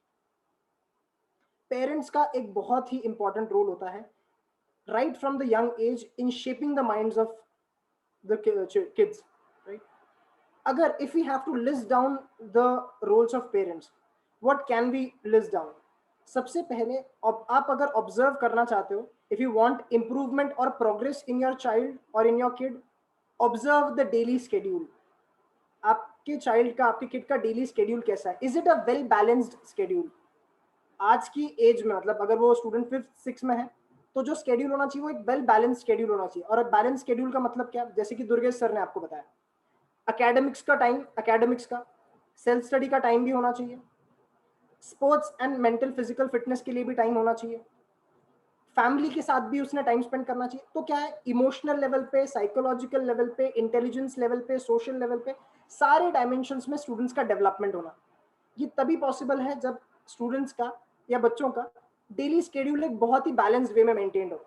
अगर स्टूडेंट्स सिर्फ पढ़ाई कर रहे हैं तो भी वो हेल्प नहीं करेगा लॉन्ग टर्म में, या स्टूडेंट्स सिर्फ खेल ही रहे हैं, राइट? तो थोड़ा बहुत एकेडमिक्स का टच अगर अभी से रहेगा तो आगे जाके काफी फायदा होगा। तो डेली स्केड्यूल को ऑब्जर्व करना, देखो आपको बस ज्यादा कुछ नहीं करना, बस ऑब्जर्व करना है और उसके अकॉर्डिंग थोड़ा थोड़ा आप उनका रूटीन चेंज करने लगो, ग्रेजुअली स्टार्ट करो and I am sure kids will be able to listen. Second is, अगर स्टूडेंट्स मतलब जैसे डीएफसी के क्लासेस अभी शुरू हो रहे हैं और आपको दुर्गेश सर ने उसके बारे में बताया भी, और स्टूडेंट्स लेक्चर्स अटेंड कर रहे हैं, राइट, तो क्योंकि हम एक पैंडेमिक और कोविड की सिचुएशन में अपने घरों में ही मतलब बंधे हुए हैं, स्टूडेंट्स भी अपने घरों से ही अटेंड करेंगे, तो लेक्चर्स में स्टूडेंट्स का पार्टिसिपेशन, कितने प्रोएक्टिवली स्टूडेंट्स जवाब दे रहे हैं, क्वेश्चंस पूछ रहे हैं, ये सारी चीजों को आपने बस अगर मॉनिटर कर लिया, सुपरवाइज कर लिया, तो आपको खुद समझ में आ जाएगा यार जो पढ़ाया जा रहा है, you know whatever is being taught to your kid, is he you know being interested into it, उसको मजा आ रहा है, उसको समझ में आ रहा है, या वो डाउट्स पूछ रहा है क्या, आंसर्स दे रहा है क्या, बस ये आप ऑब्जर्व करो, ये एक बहुत इंपॉर्टेंट ऑब्जर्वेशन है। तीसरा, जो भी होमवर्क मिलेगा, कोई वर्कशीट मिल जाएगी मेंटल एबिलिटी की, लॉजिकल रीजनिंग की, मैथमेटिक्स की, वो वर्कशीट, वो डीएफसी का मॉड्यूल या फिर वो ऐप पे आने वाली प्रैक्टिस टेस्ट, जो भी होमवर्क दिया जा रहा है स्टूडेंट्स उसको कर रहे हैं क्या। हालांकि होमवर्क का यहाँ पर इंपॉर्टेंस ये है फॉर यंग किड्स लाइक जो 5th स्टैंडर्ड में, कि एक रेगुलरिटी बनना, उनमें जो डिसिप्लिन की आदत है कि आज का काम आज ही खत्म करना है, ये जो आदत है जो आगे जाके आई एम श्योर जितने पेरेंट्स और जितने टीचर्स यहाँ पे जुड़े हैं उनको पता होगा कि कितनी इंपॉर्टेंट आदत है ये। तो रेगुलरिटी इन होमवर्क, ये अगर एक यंग एज में अगर बिल्ड होती है, उनकी हैबिट बिल्ड होती है, तो this is something which will help them in the long term. Again revision है ना, memory as such very plays a very important role in anyone's career, memory, retention है ना, critical thinking, ये सारी चीजें जितना स्टूडेंट्स रिवाइज करेंगे, जो उन्हें पढ़ाया गया है उसको रिवाइज करेंगे, उसको या फिर आप लोगों से पूछे, मतलब आप लोग उनको पूछो कि भाई आज क्या पढ़ाया तुम्हें। अगर आज आपने क्लासेस अटेंड की, आप आपके बच्चों से या किड्स से बात कर सकते हो कि भाई आज अगर क्लासेस अटेंड की तो what did you learn today, आज क्या नया सीखा। If you simply ask this question, उनका ऑटोमेटिक रिवीजन होता रहेगा, जो चीजें पढ़ी है वो आपको बोल के बताएंगे, और अगर उन्होंने आपको बोल के बता दी ऑटोमेटिकली उनका रिवीजन इंश्योर्ड हो जाएगा। और अगर वो नहीं बता पाए तो उन्हें ये समझ में आएगा कि नहीं, I need to go back to my text book, और I need to go back to my class notes, और I need to go back to my teacher and get this concept cleared. तो ये एक बहुत ही powerful way रहेगा through which you can train your kids. Last में test का analysis, जिसके बारे में दुर्गेश सर ने काफी अच्छे से बात की है, जो आप डीएफसी का ऐप है स्ट्रेंथ्स और वीकनेसेस समझने के लिए स्टूडेंट्स के, आप इस ऐप का इस्तेमाल कर सकते हो, राइट। इसके अलावा एक चीज के बारे में मैंने जो बात नहीं की वो है सेल्फ स्टडी मॉनिटरिंग चार्ट। ये एक वन स्टॉप ऐसा सोल्यूशन है जिसके थ्रू ये सारी हैबिट्स को ट्रैक करना, बच्चों की सारी हैबिट्स को ट्रैक करना आप लोगों के लिए पॉसिबल है। क्या है ये self study monitoring chart? So this is a DFC's home grown innovation. ये एक डीएफसी का मतलब इनोवेटिव प्रोडक्ट है, एक ऐसा सिस्टम है जो कि यहाँ के ही टीचर्स ने बहुत सालों के एक्सपीरियंस को लेके ये बनाया है। अगर आप इस सेल्फ स्टडी मॉनिटरिंग चार्ट को देखो तो पेरेंट्स को अपने बच्चों के साथ में हफ्ते में सिर्फ 1 या 1.5 घंटा टाइम स्पेंड करना है इस सेल्फ स्टडी मॉनिटरिंग चार्ट की हेल्प से, जहां पर हर चीज की अकाउंटिंग, जैसे हम पैसों की अकाउंटिंग करते हैं, जितने भी पेरेंट्स और टीचर्स यहाँ पे जुड़े हैं हम सबको पता है कि हम पैसों की अकाउंटिंग करते हैं, कितना पैसा आया, कितना पैसा देना है, क्या करना है। उसी तरह सेम लॉजिक हम अप्लाई कर रहे हैं, रिकॉर्ड कीपिंग का लॉजिक इन आवर स्टडीज। कितनी चीजें हमें पढ़ाकर हो गई, कितनी चीजें हमने खुद ने पढ़ी, मतलब हमारे बच्चों ने या फिर किड्स ने पढ़ी, कितनी चीजों पे हमने क्वेश्चन सॉल्व करवा के लिए या क्वेश्चन सॉल्व किए बच्चों ने, कितनी चीजों का रिवीजन हुआ, कितने डाउट्स क्लियर हुए, कितने टॉपिक्स के, हर चीज की रिकॉर्ड कीपिंग आप इस सेल्फ स्टडी मॉनिटरिंग चार्ट पे कर सकते हो। It will only need your 1.5 hours of investment, time का आपका इन्वेस्टमेंट लगेगा, and you can do that at any day, मतलब संडे को अगर आपको छुट्टी है उस दिन, आप उस दिन भी ये कर सकते हो। इसके 2 फायदे होंगे। एक, बच्चों को जो भी उन्होंने काम किया है उसका रिकॉर्ड रखने की आदत लगेगी, चाहे उन्होंने आज पढ़ाई की हो चाहे नहीं की हो, है ना, तो रिकॉर्ड रखने की आदत लगेगी। दूसरा, जो पेरेंट्स और चिल्ड्रन दोनों के बीच में, पेरेंट्स और चाइल्ड का जो रिलेशनशिप है वो इंप्रूव होगा, क्योंकि मतलब स्टूडेंट को या किड को पता होगा कि the parents are equally concerned about my preparation. बच्चों को पता होगा कि पेरेंट्स भी कंसर्न्ड है उसकी पढ़ाई को लेके, और पेरेंट्स को पता रहेगा कि बच्चे का एग्जैक्ट स्टेटस क्या है, ये चीजें पढ़ा के हुई है पर इसने घर पे पढ़ी नहीं है या इसने बहुत अच्छे से पढ़ाई कर ली है। तो this is the central theme of parents role Covid की सिचुएशन में, और इन जनरल भी it has become the necessity of today's generation कि पेरेंट्स और बच्चों के बीच में एक रिलेशनशिप का इंप्रूवमेंट होना बहुत जरूरी है। एंड आई थिंक एकेडमिक्स में ही नहीं बट नॉन एकेडमिक्स में भी अगर पेरेंट्स अपना होल हार्टेड इन्वॉल्वमेंट देते हैं through this self study monitoring chart और थ्रू अदर ट्रिक्स, है ना, which ever you can use, this will help not just the kids in improving their self confidence but आगे जो future में आने वाली कंपटीशन है उसको फेस करने के लिए भी they would be having the necessary strength. तो दैट इज पेरेंट्स रोल। अब स्टूडेंट्स रोल हो गया, टीचर्स रोल हो गया, पेरेंट्स रोल हो गया। अब तीसरा और सबसे इंपॉर्टेंट रोल आता है कि जिस किसी कोचिंग इंस्टीट्यूट में आप उन्हें ज्वाइन करते हो। In case of this webinar we are discussing about DFC. क्यों?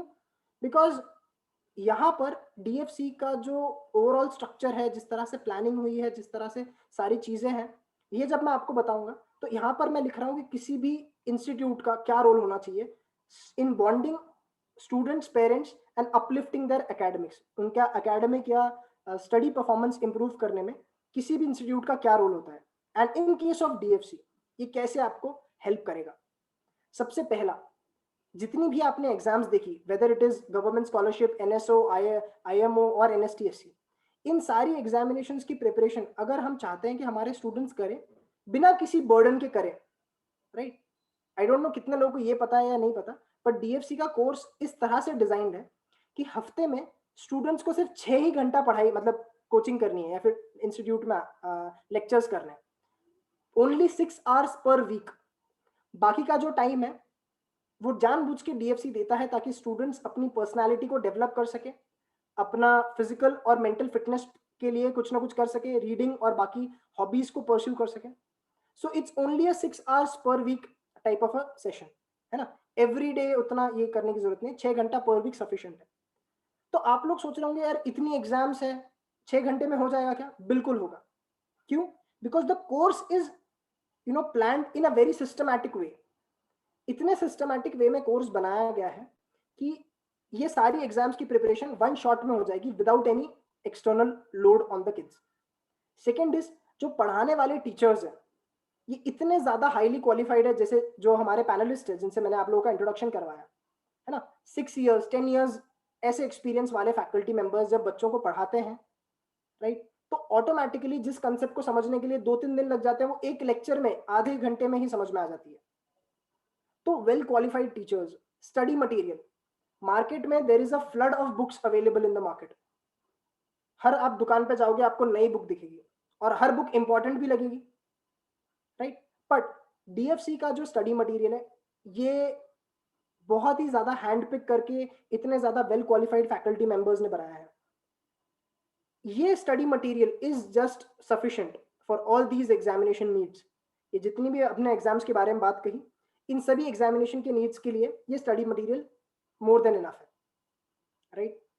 इसके बाद टेस्ट सीरीज, राइट, हर एक एग्जाम के लिए बहुत इंपॉर्टेंट होता है। नॉट जस्ट एग्जाम्स, किसी भी कंपटीशन के लिए बहुत इंपॉर्टेंट होता है प्रैक्टिस करना, राइट, और एक कॉम्पिटिटिव एनवायरनमेंट में प्रैक्टिस करना। उसी के लिए यहाँ पर एक फ्रीक्वेंट टेस्ट सीरीज रखी जाती है। जैसे मेगा टेस्ट के बारे में दुर्गेश सर ने आपको बताया कि हर 2 से 2.5 महीनों में एक बड़ी मेगा टेस्ट बच्चों की ऑर्गेनाइज की जाती है। There are total of 4 mega test, there are a total of 4 mega test जो स्टूडेंट्स अपीयर करते हैं हर 2 से 2.5 महीने में अपनी परफॉर्मेंस को चेक करने के लिए, स्ट्रेंथ्स और वीकनेसेस को समझने के लिए। Apart from these mega test, scholarship examination के जस्ट पहले इनकी specific scholarship focused test series भी रन होती है, राइट? और अकॉर्डिंगली टेस्ट के साथ साथ जो भी डाउट्स आएंगे वो डाउट्स क्लियर करने के लिए डाउट सेशन तो है ही, राइट, जो दुर्गेश सर ने बताया है। इन सब के अलावा टीचर्स और पेरेंट्स को कनेक्टेड रखने के लिए एक रेगुलर गवर्निंग प्रोग्राम भी डीएफसी में अवेलेबल है, जहां पर गवर्नर्स बच्चों को से भी बात करेंगे, पेरेंट्स से भी बात करेंगे कि if the kids are facing any academic और नॉन एकेडमिक इशू, कोई भी उन्हें एकेडमिक या नॉन एकेडमिक इशू है तो वो स्टूडेंट्स और पेरेंट्स से कोऑर्डिनेट करके उनसे समझ के लेंगे एंड उन चीजों को रिजॉल्व करेंगे, राइट? तो रेगुलर गवर्निंग सिस्टम जो कि स्टूडेंट्स और पेरेंट्स को दोनों को बहुत हेल्पफुल रहेगी। So this is going to be DFC's role in shaping the course of the preparation of your child. So it is again a very important role, right? So this is the game plan, जहां पर students अपना role निभाते हैं, parents अपना role निभाता है और institute अपना रोल निभाता है. एंड मैं समझता हूं अगर इन तीनों एंटिटीज ने एक साथ मिलकर आके कोऑर्डिनेटेड एफर्ट्स किए तो no exam is difficult to crack, right? And इसी तरह की कुछ सक्सेस स्टोरीज आज हमारे साथ भी जुड़े हुए हैं. Today we are very fortunate to have with us the father of Mayur Deshmukh and Ritesh Deshmukh. Mayur Deshmukh एक ऐसे स्टूडेंट है जिन्हें मैंने भी पढ़ाया है ना. He is an NTSC level 1 qualified student. Homi Bhabha भी उन्होंने क्वालिफाई किया है, MTSC में भी रैंक लाया है Mayur Deshmukh, and presently he is in class 12th standard. इनके छोटे भाई, मयूर के छोटे भाई रितेश देशमुख, रितेश ने रिसेंटली पिछले साल ही doctor Homi Bhabha young scientist exam को क्रैक किया है. और इन दोनों स्टूडेंट्स के पेरेंट यानी कि इनके पिताजी आज हमारे साथ मौजूद है, जो उनका एक्सपीरियंस शेयर करेंगे about grooming these kids and how may be what elements of DFC have helped them और बेनिफिटेड देम. मैं आप सब लोगों के बीच में बुलाना चाहूंगा मिस्टर अरुण देशमुख सर को.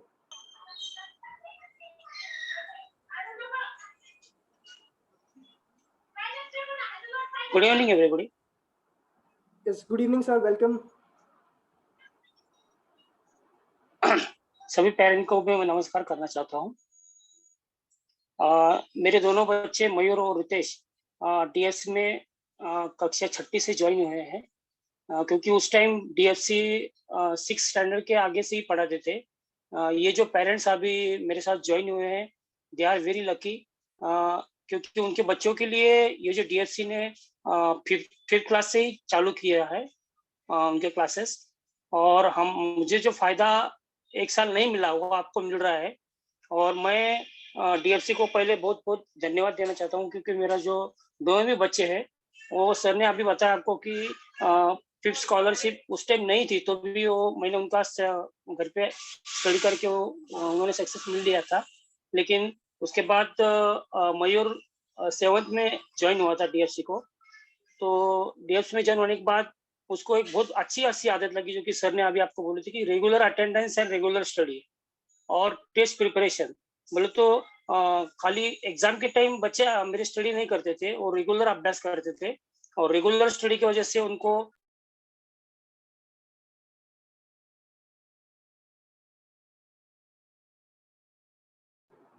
सर आप म्यूट हो गए. जो बहुत ही एक अच्छा प्लान मुझे.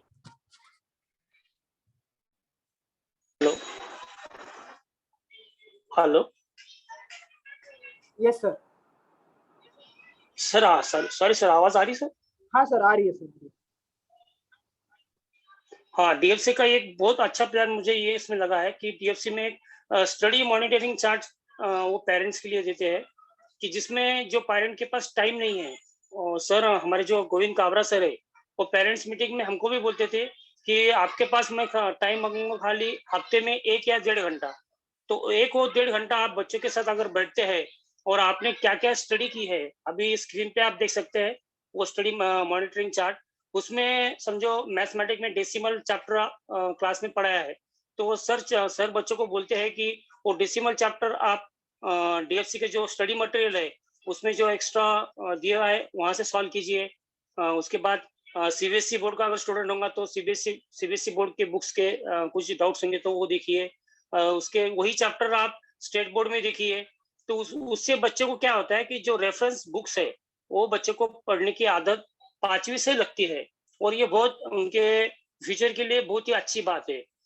उसके बाद जो स्कॉलरशिप एग्जाम है उसमें जो इसके पहले एक सर ने बताया था कि मेंटल एबिलिटी टेस्ट, ये मेंटल एबिलिटी टेस्ट का प्रिपरेशन DFC बहुत अच्छी तरह से करते हैं. इनके पास इतना मटेरियल है कि अगर आप मार्केट में जाएंगे तो मेंटल एबिलिटी का बहुत कुछ मटेरियल नहीं है, लेकिन DFC के पास उनके जो टीचर्स है वो अलग अलग तरह के शीट्स बच्चों को देते हैं, जिनको उनका प्रिपरेशन बहुत अच्छी तरह से हो जाता है. उसके बाद जो Homi Bhabha young scientist olympiad exam है, जो कि मेरा बड़ा बच्चा और छोटे बच्चे दोनों भी बच्चे मेरे 9th में क्रैक कर चुके हैं, तो उसके लिए मैं आपको बोलना चाहता हूँ सभी पेरेंट के लिए कि 2 साल पहले DFC खाली थ्योरेटिकल लेते थे, लेकिन 2 साल पिछले 2-3 साल से जीएस कॉलेज के साथ तो उन्होंने रिक्वेस्ट करके बच्चों के लिए प्रैक्टिकल का भी अरेंजमेंट वो करते हैं, जो कि प्रैक्टिकल का जो अगर आप बाहर जाएंगे तो उसको 3 से 4,000 रुपए लगते हैं, लेकिन डीएफसी बच्चों को फ्री ऑफ कॉस्ट में देते हैं। ये तो बात उनकी एकेडमिक हो गई। नॉन एकेडमिक में भी आपको कहीं पर भी बच्चों के लिए, उनके हेल्थ के लिए, अगर किसी आप देखते हैं कि बच्चे घर पे खाना नहीं खाते हैं, मम्मी पापा का नहीं सुनते हैं, तो अगर आप डीएफसी के हेल्पलाइन पे ऐसा कुछ भी मैसेज डालेंगे उनके हेल्थ इश्यू के लिए, डिनर इश्यू के लिए, तो उसका भी सॉल्यूशन सर बाजी में बच्चों को बोल देते हैं। उसके बाद डीएफसी में जितने भी एग्जाम आज तक प्रिपरेशन किए, उसमें मैं बहुत लकी पेरेंट हूँ कि मेरे दोनों बच्चे वो एग्जाम को भी बैठते हैं और उनको वहाँ पर सक्सेस भी मिलता है। मयूर ने आरएमओ एग्जाम भी क्रॉस किया था, रीजनल मैथ्स ओलंपियाड। उसके बाद उसने 10th में NTSC national talent search exam, राष्ट्रीय प्रवेश परीक्षा, जो कि बहुत ही एक अच्छी परीक्षा है, उसका बहुत फायदा बच्चों को होता है। अगर वो एग्जाम आप क्रैक करते हैं तो आईआईटी, नीट, उसकी पूरी प्रिपरेशन बच्चे की हो जाती है। तो मैं तो सभी पेरेंट को विश्वास दिलाना चाहता हूँ कि मैंने डीएफसी ज्वाइन करके मैं निश्चिंत हो गया था और मुझे उसका फल भी मुझे मिल गया है। हमारे जो सब गुरु है डीएफसी के, सब जो टीचर्स है, वो सही बहुत from the bottom of the heart पढ़ाते हैं। उनका लेवल ऑफ पढ़ाने का बहुत अच्छा है उनको, और उनका बच्चे को समझने की जो पद्धत है वो बहुत ही काफी अच्छे है। उनके बच्चों के साथ बहुत रिलेशन भी अच्छे रहते हैं, इसलिए डीएफसी का मुझे तो बहुत फायदा हुआ है। और मुझे तो हुआ है, लेकिन मेरे फैमिली में मेरे भांजे, मेरे भतीजे, मेरे दोस्त के बच्चे, ऐसे 10 से 12 बच्चे एक मेरा एग्जांपल लेके डीएफसी को ज्वाइन हुए हैं। वो ज्वाइन हुए हैं, उसके साथ साथ उनको उसका सर आप म्यूट हो गए, Deshmukh sir.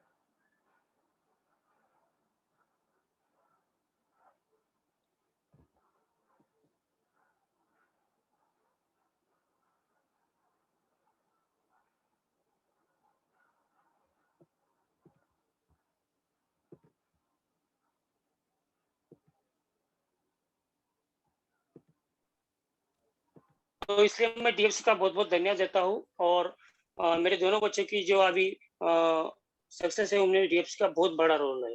Thank you sir. Yes, thank you so much Deshmukh sir. Deshmukh sir खुद भी एक बहुत ही रेप्यूटेड और रिस्पेक्टेड टीचर है, और उन्होंने अपने दोनों ही बच्चों को बहुत अच्छे से ग्रूम किया है। And we are so thankful for sir to be for sharing his experience with all of us.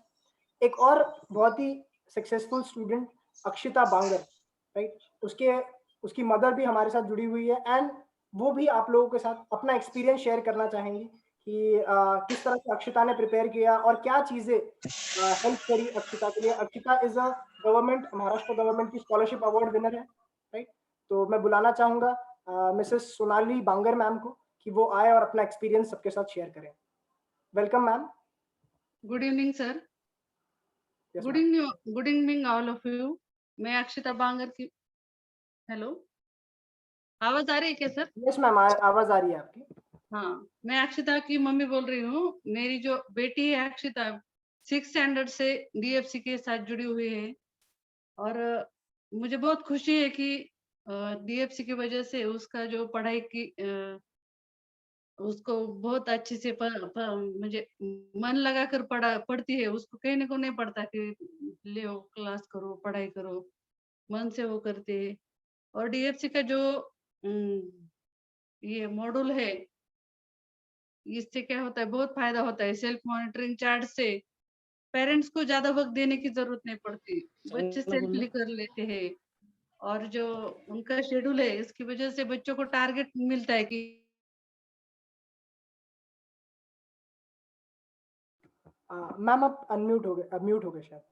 Yes, हाँ, ये जो सेल्फ मॉनिटरिंग चार्ट है, इसकी वजह से बच्चों को अपने टारगेट मालूम होते हैं कि इस हफ्ते में मुझे कितने चैप्टर कंप्लीट करने हैं। और पेरेंट्स को बहुत समय नहीं देना पड़ता बच्चों को। और जो गोविंद काबरा सर का जो इंस्पिरेशनल स्पीच है, वो बच्चों को बहुत ज्यादा मोटिवेट करता है कि सिर्फ पढ़ाई पढ़ाई नहीं, तुम फिजिकल एक्सरसाइज के लिए भी और वक्त निकाल सकते हो। जो उन्होंने प्लानिंग दिया है, इसकी वजह से बच्चों के मन पर अतिरिक्त तान नहीं आता कि इतना है मैं कैसे करूंगा, वो प्लानिंग से कर लेते हैं। और मेरे भी वो बच्चे हैं, उसको कभी नहीं कहना पड़ता कि क्लास ज्वाइन करो, वो मन से ही सब कर लेते हैं। तो हम बहुत सेटिस्फाइड है डीएफसी के क्लास से। और हमारे जो रिश्तेदार है उन्हों को भी हमने बताया कि ये इसका आप भी लाभ उठा सकते हैं। धन्यवाद sir. Yes, thank you so much Bangar ma'am, आपका एक्सपीरियंस हम सब लोगों के साथ में शेयर करने के लिए। एंड इसके बाद एक कॉमन क्वेश्चन जो मुझे चैट सेक्शन में भी आ रहा है, मैं उसका थोड़ा सा जवाब देना चाहूंगा कि भाई सर डीएफसी की प्रिपरेशन में एग्जैक्टली हम क्या चीज पढ़ेंगे? क्या हम सिर्फ कॉम्पिटिटिव एग्जामिनेशन के लिए पढ़ेंगे या स्कूल की पढ़ाई इसमें हो जाएगी? और दूसरा सवाल ये उठ के आता है कि व्हाट एग्जैक्टली लाइक 1 मिनट, तो सबसे पहले स्कूल की पढ़ाई इसमें होगी या हमारा सिर्फ कॉम्पिटिटिव एग्जामिनेशन की पढ़ाई होगी? तो ये करियर फाउंडेशन में एग्जैक्टली होगा क्या? और अगर हम स्टेट बोर्ड में है, अगर हम सीबीएसई में है, तो हमें फायदा होगा क्या? तो यस, डेफिनेटली ये जो कोर्स है, इस कोर्स का नाम है करियर फाउंडेशन कोर्स। ये कोर्स बनाया ही इस पैटर्न पे है कि आप चाहे किसी भी मीडियम को बिलोंग करो, चाहे आप कोई भी बोर्ड को बिलोंग करो, state board, CBSE, ICSE, IB, career foundation course में आपका उस क्लास का पूरा नॉलेज आप लोगों को प्रोवाइड किया जाएगा, फिजिक्स, केमिस्ट्री, मैथमेटिक्स, बायोलॉजी और मेंटल एबिलिटी में, जिसके बारे में राहुल सर ने भी आप लोगों से बात की थी। तो ये जो कोर्स है ये इसी प्रकार डिजाइंड है कि आप किसी भी बोर्ड से आओ, आपकी बोर्ड्स की भी प्रिपरेशन हो जाएगी और साथ ही साथ कॉम्पिटिटिव एग्जाम्स की भी प्रिपरेशन हो जाएगी, राइट? तो इसके अलावा आपको अलग से कोई क्लासेस ज्वाइन करने की जरूरत नहीं पड़ेगी। कई लोगों को लगता है कि स्कूल एग्जाम्स के लिए हमें अलग से कुछ करना पड़ेगा क्या? बिल्कुल भी नहीं। यहाँ पर जितने भी कॉन्सेप्ट्स पढ़ाए जा रहे हैं वो स्टूडेंट्स को फिजिक्स, केमिस्ट्री, मैथमेटिक्स, बायोलॉजी और मेंटल एबिलिटी में समझ में आ जाते हैं, और अगर नहीं आते हैं तो डाउट सेशन की फैसिलिटी अवेलेबल है। तो आपको कोई डिफरेंट या अलग से क्लास ज्वाइन करने की यहाँ पे जरूरत ही नहीं है। और एक और रिसेंटली एक बहुत ही इंटरेस्टिंग और बहुत ही इनोवेटिव इनिशिएटिव डीएफसी ने शुरू किया है, अभी एक ही साल उसे शुरू करके हुआ है, and that is learn with fun activity. ये learn with fun activity exactly है क्या? ये एक टेलीग्राम बेस्ड चैनल है। टेलीग्राम एक ऐप है, जैसे कि आप सब लोगों को पता ही होगा। इस टेलीग्राम के चैनल पे या इस टेलीग्राम के ऐप पे डीएफसी का एक चैनल है जिसका नाम है लर्न विथ फन, और जिस तरह का इसका नाम है उसी तरह की यहाँ पे एक्टिविटीज होती है। जितनी भी नई नई चीजें साइंस में, मैथ्स में, फिजिक्स, केमिस्ट्री, बायोलॉजी, इन सब चीजों में आती है, whether it is general knowledge, whether it is some interesting questions, puzzles, crosswords, ये सारी चीजें सभी स्टूडेंट्स को फ्री ऑफ कॉस्ट उस टेलीग्राम चैनल पे प्रोवाइड की जाती है, इररिस्पेक्टिव ऑफ द फैक्ट कि आप डीएफसी के स्टूडेंट हो या नहीं हो, राइट? तो जितना भी इंटरेस्टिंग नॉलेज है, पढ़ाई करते मतलब मजे लेके जो पढ़ाई करना जिसे बोलते हैं, लर्न विद फन। अगर कोई भी स्टूडेंट मतलब आप लोग भी इसमें ज्वाइन करना चाहते हैं, इस टेलीग्राम ग्रुप को ज्वाइन करना चाहते हैं, तो सिंपली आप डीएफसी के हेल्पलाइन नंबर पे एक मैसेज कर दीजिए, आपके मतलब स्टूडेंट का नाम, प्लेस, एंड आप बस मैसेज कर दीजिए we want Telegram link for 5th standard और 6th स्टैंडर्ड, जिसमें भी आपका स्टूडेंट पढ़ रहा हो, आपका चाइल्ड पढ़ रहा हो। This is the helpline number that is there in front of you, है ना? आपके स्क्रीन पे ये हेल्पलाइन नंबर आपको दिखाई दे रहा होगा। किसी भी तरह का आपको कोई भी डाउट हो, कोई भी चीज को क्वेरीज आपकी क्लियर करवानी हो, you just need to drop an SMS on this helpline number. चाहे एकेडमिक क्वेरी हो, नॉन एकेडमिक क्वेरी हो, प्रिपरेशन के रिलेटेड कुछ भी चीजें पूछनी है ना, तो वो सब आप कर सकते हो through this helpline number, right? एक और क्वेश्चन जो मुझे चैट सेक्शन में आ रहा है कि इसके नए क्लासेस जो अभी शुरू हो रहे हैं वो कब से हो रहे हैं और एग्जैक्टली उसकी डिटेल्स क्या है? तो 18th मई से नए इसके जो क्लासेस है या नया जो कोर्स है वो शुरू हो रहा है। मैं आप लोगों के सामने स्क्रीन शेयर करके उसकी भी 2 मिनट में डिटेल्स शेयर कर देता हूँ। Just a moment.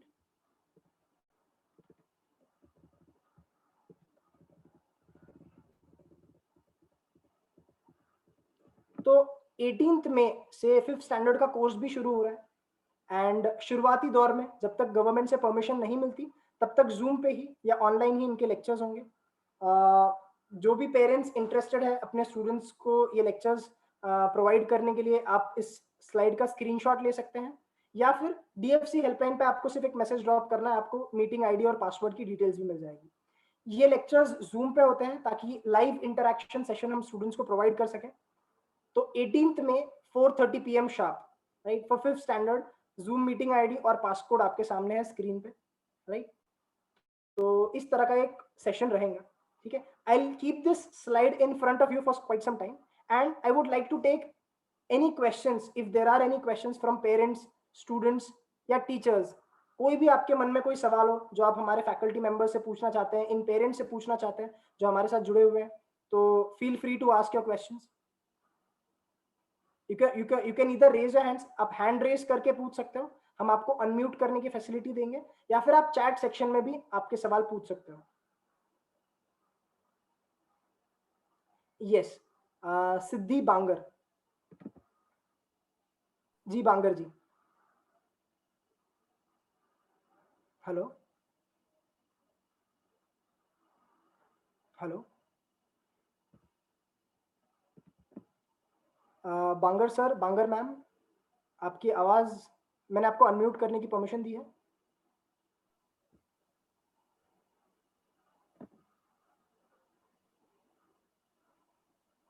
I think कुछ टेक्निकल इश्यू है, आपकी आवाज हम तक पहुंच नहीं रही है। आप अगर मैसेज कर सको चैट सेक्शन में तो I will read out your question. Okay, then we have Suraj. Suraj sir, yes, आप आपका क्वेश्चन पूछ सकते हैं।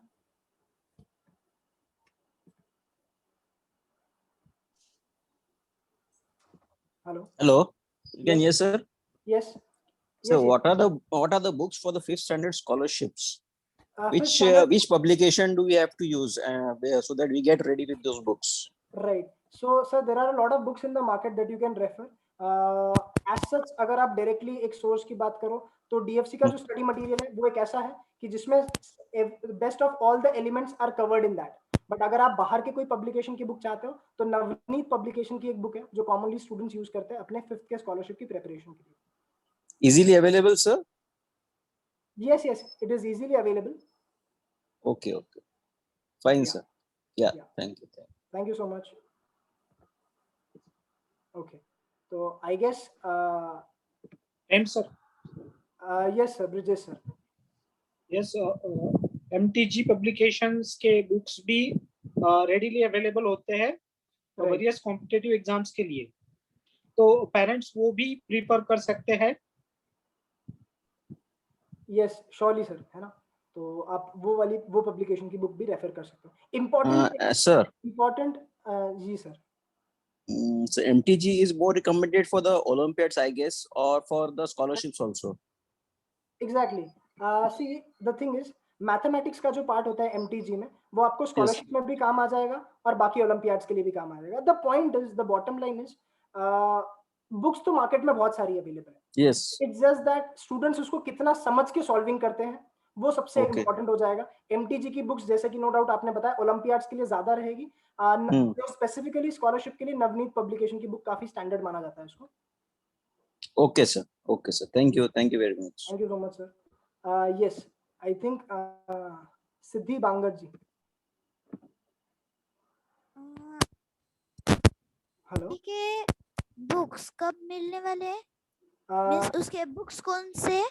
हाँ, अच्छा, स्कॉलरशिप के लिए बोल रही हो आप?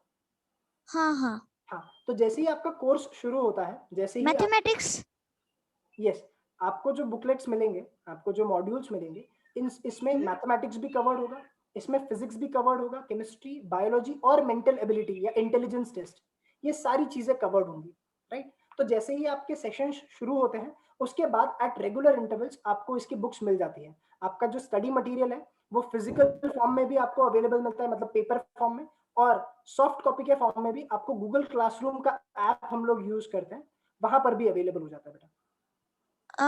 सो सर, तो आपने जो बोला तो वो कब होने वाला है?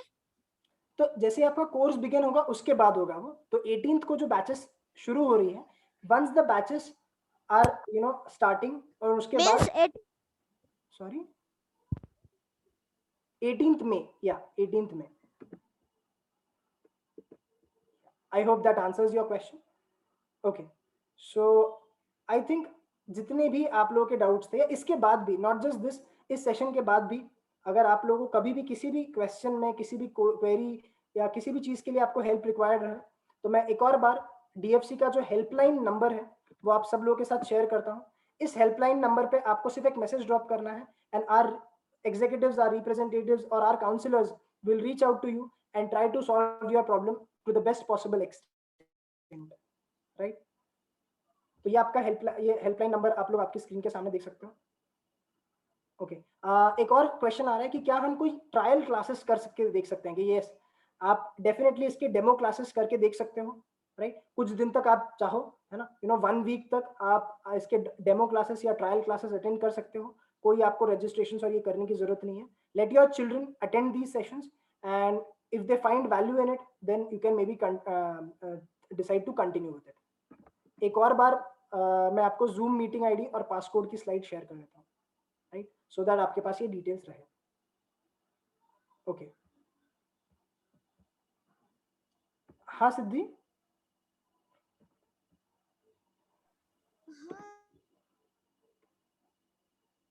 Okay, again I am not able to hear you, but आप अगर मैसेज कर दो तो अच्छा होगा, राइट? सो